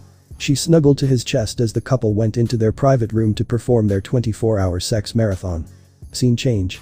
Time skip brought to you by Chibi. Thor trying to sneak to escape from his very angry wife. 3 years later. Rigus household, Amarius, 9:30 am. Thor was working on his paperwork, now a 31-year-old man, was finishing the last of his paperwork. He knew that things have becoming better for his kingdom, since now the church is starting to lose its grasp over some of the kingdoms, and those that did are becoming independent kingdoms. Some have even opted to make an alliance with the Rigus kingdom, however Thor and many of the representatives were reluctant on doing so, since they did not trust them just yet. Additionally, with the recent church becoming even more territorial despite losing some of its kingdoms, they have been raiding such kingdoms and replacing the rulers with puppet rulers, which have been trying to gain access to the technology and power that the kingdom possessed. Thor was not going to let that happen and is considering wiping out the church and their influence on his world once and for all. Some races don't want war in his kingdom, but will defend it if need be. Well, I should be done from my side. Thor spoke as he stretched his arms. As he did so, someone came inside the room. This was Lilith, however she was accompanied with someone else as well. This was their son, who was described to be a black-haired boy with red eyes. He looked like a splitting image of his father. He wore a green shirt and black pants. This was Luke Rigus, son of Thor Rigus and Lilith Starlight Rigus. Appa. Luke excitedly greeted his father, who got up and happily accepted his son in his arms as he kissed his wife on the lips. How's my child doing? Thor exclaimed in response, as Luke giggled in response, with him being lifted up by his father. As Lilith ruffled her son's head, she remembered the day she had gotten the news that she was pregnant with Luke. It was after the marathon, and this time, the results were positive this time, and Lilith was ecstatic. Remembering how she cried joyful tears that this time she was finally pregnant. Even the other Rigus were also ecstatic to hear the couple were going to have a child. Especially Amora, who was happy that she was going to be an aunt. Ddraig was also happy as he spoke. Well, it is good that you two are not doing it in front of Luke. Ddraig spoke with a snarky tone. Lilith gave a playful glare. She would have insulted Ddraig, but with Luke around, she chose to get back at him during another time. Regardless, Ddraig, my job is done, now I can spend time with my son and wife.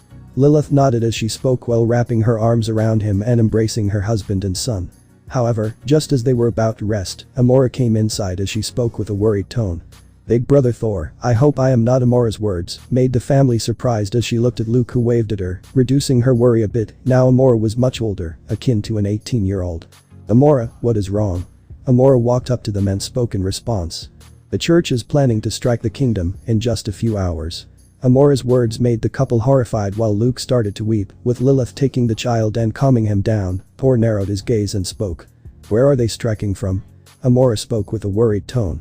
They are striking from the south. The command has started to prepare for an counter-attack. We need to stop them from even entering our lands. Understood, I will do that. Lily, let's leave Luke to our parents. It's time we send a message to the church once and for all. Lilith nodded. She knew her in-laws will protect their son while they are gone. It was time to end this once and for all. Scene change. Outside the Rigus kingdom boundaries, 12:30 p.m. The trio could notice the army approaching as they were ready for what comes next. They knew that the war with the church will go on for a while. However, Thor has a plan to send a proper message, which is to attack the Rigus kingdom, and death is what they will get. You ready for this? Lily, Amora. Thor spoke while bringing out his revolvers Donner and Schlag, as Lilith nodded, readying her magic circle. Amora brought out her two twin plasma blades. She was a close fighter as well. She knew that they are not going to stop, since the Rigus kingdom goes against Visis's principles. She was going to show them what they are capable of. Let's go. Thor and the girls immediately dash towards the soldiers, catching them off guard as he fires two onto the heads of the two soldiers. The others immediately pick up on this as the commander shouts, "Kill our Messiah Slayer, he does not deserve to live." "We shall see about that." Thor grinned as he switched to his missile launcher Orkan and started to fire a barrage of missiles at them, causing explosions as these missiles were filled with napalm, which burned their skins. Their armor nor their blessing failed to save them. Thor was able to wipe out so many of the soldiers in just a few shots. He soon took to the air and spoke to Lilith. "Lilith, end this." Lilith nodded as she unleashed a full barrage of thunderbolt at the soldiers as Thor brought out his boosted gear as a voice commanded. "Penetrate." Lilith's lightning was easily able to bypass the shields and electrocute many of them as the commander started to look at them in fear. They were nothing but a bunch of monsters. Thor noticed the lack of heroes as he shook his head at the church's overconfidence. He soon noticed a scream coming from the other side. They turned around to see Amora gracefully dodging the attacks with heavy speed and precision as she effortlessly decapitated the troops without any mercy or empathy. The last thing they could see was her cold look. The soldier charged at her with a sword in hand, only for Amora to block it as she spoke coldly. "Too slow." She pushed it back with her strength and decapitated the soldier. She kept mercilessly slaughtering anyone that got in her way, with Thor and Lilith doing the same, killing any soldiers that had gotten in the way as the commander looked at them in fear and shouted, "Retreat." The soldiers started to run away from them without fear as Thor noted this battle was shorter than he expected. At first he expected it would have been a bunch of heroes which would be problematic, but they were cannon fodder. It was too easy for them. "Ready?" The trio nodded as Thor changed his Orkan to its more evolved variant Issei Orkan, which had even more rounds, with Lilith and Amora going full on a very strong magic blast, the latter replacing her blades as they fire at the fleeing soldiers. They all scream in pain as they were being disintegrated or being burned alive, leaving no trace of them left. The three sigh in relief, as this would definitely be known by the church, but they could care less. They will always be ready for those morons. The problem is, well, the kingdoms are under their control. The main leaders had gone into hiding, which is not detected by the Rikus kingdom yet. The people are just followers to the church, and the leaders have to be found until it is too late if they have to end this war without any unnecessary bloodshed. They soon head back home, knowing their family is waiting for them there. Scene change. In the DXD world. Destroyed location, 3:30 p.m. The world of the DXD was nothing but ruins. All because of a boy named Issei Hyoudou who desired nothing but more power, fame, women and lust. Everything was destroyed, the underworld being the first to fall. RageRevan revealed the truth to everyone, which made them all horrified, and some even pale at what they witnessed. They cursed the now deceased Issei for bringing them to this state, before Trahixa ultimately killed them as well. RageRevan was content with what he had done. He decided to live in his world of chaos and madness that he had personally inflicted on this world. Many were killed already, thanks to the Chaos Brigade, or more accurately, Klepeth.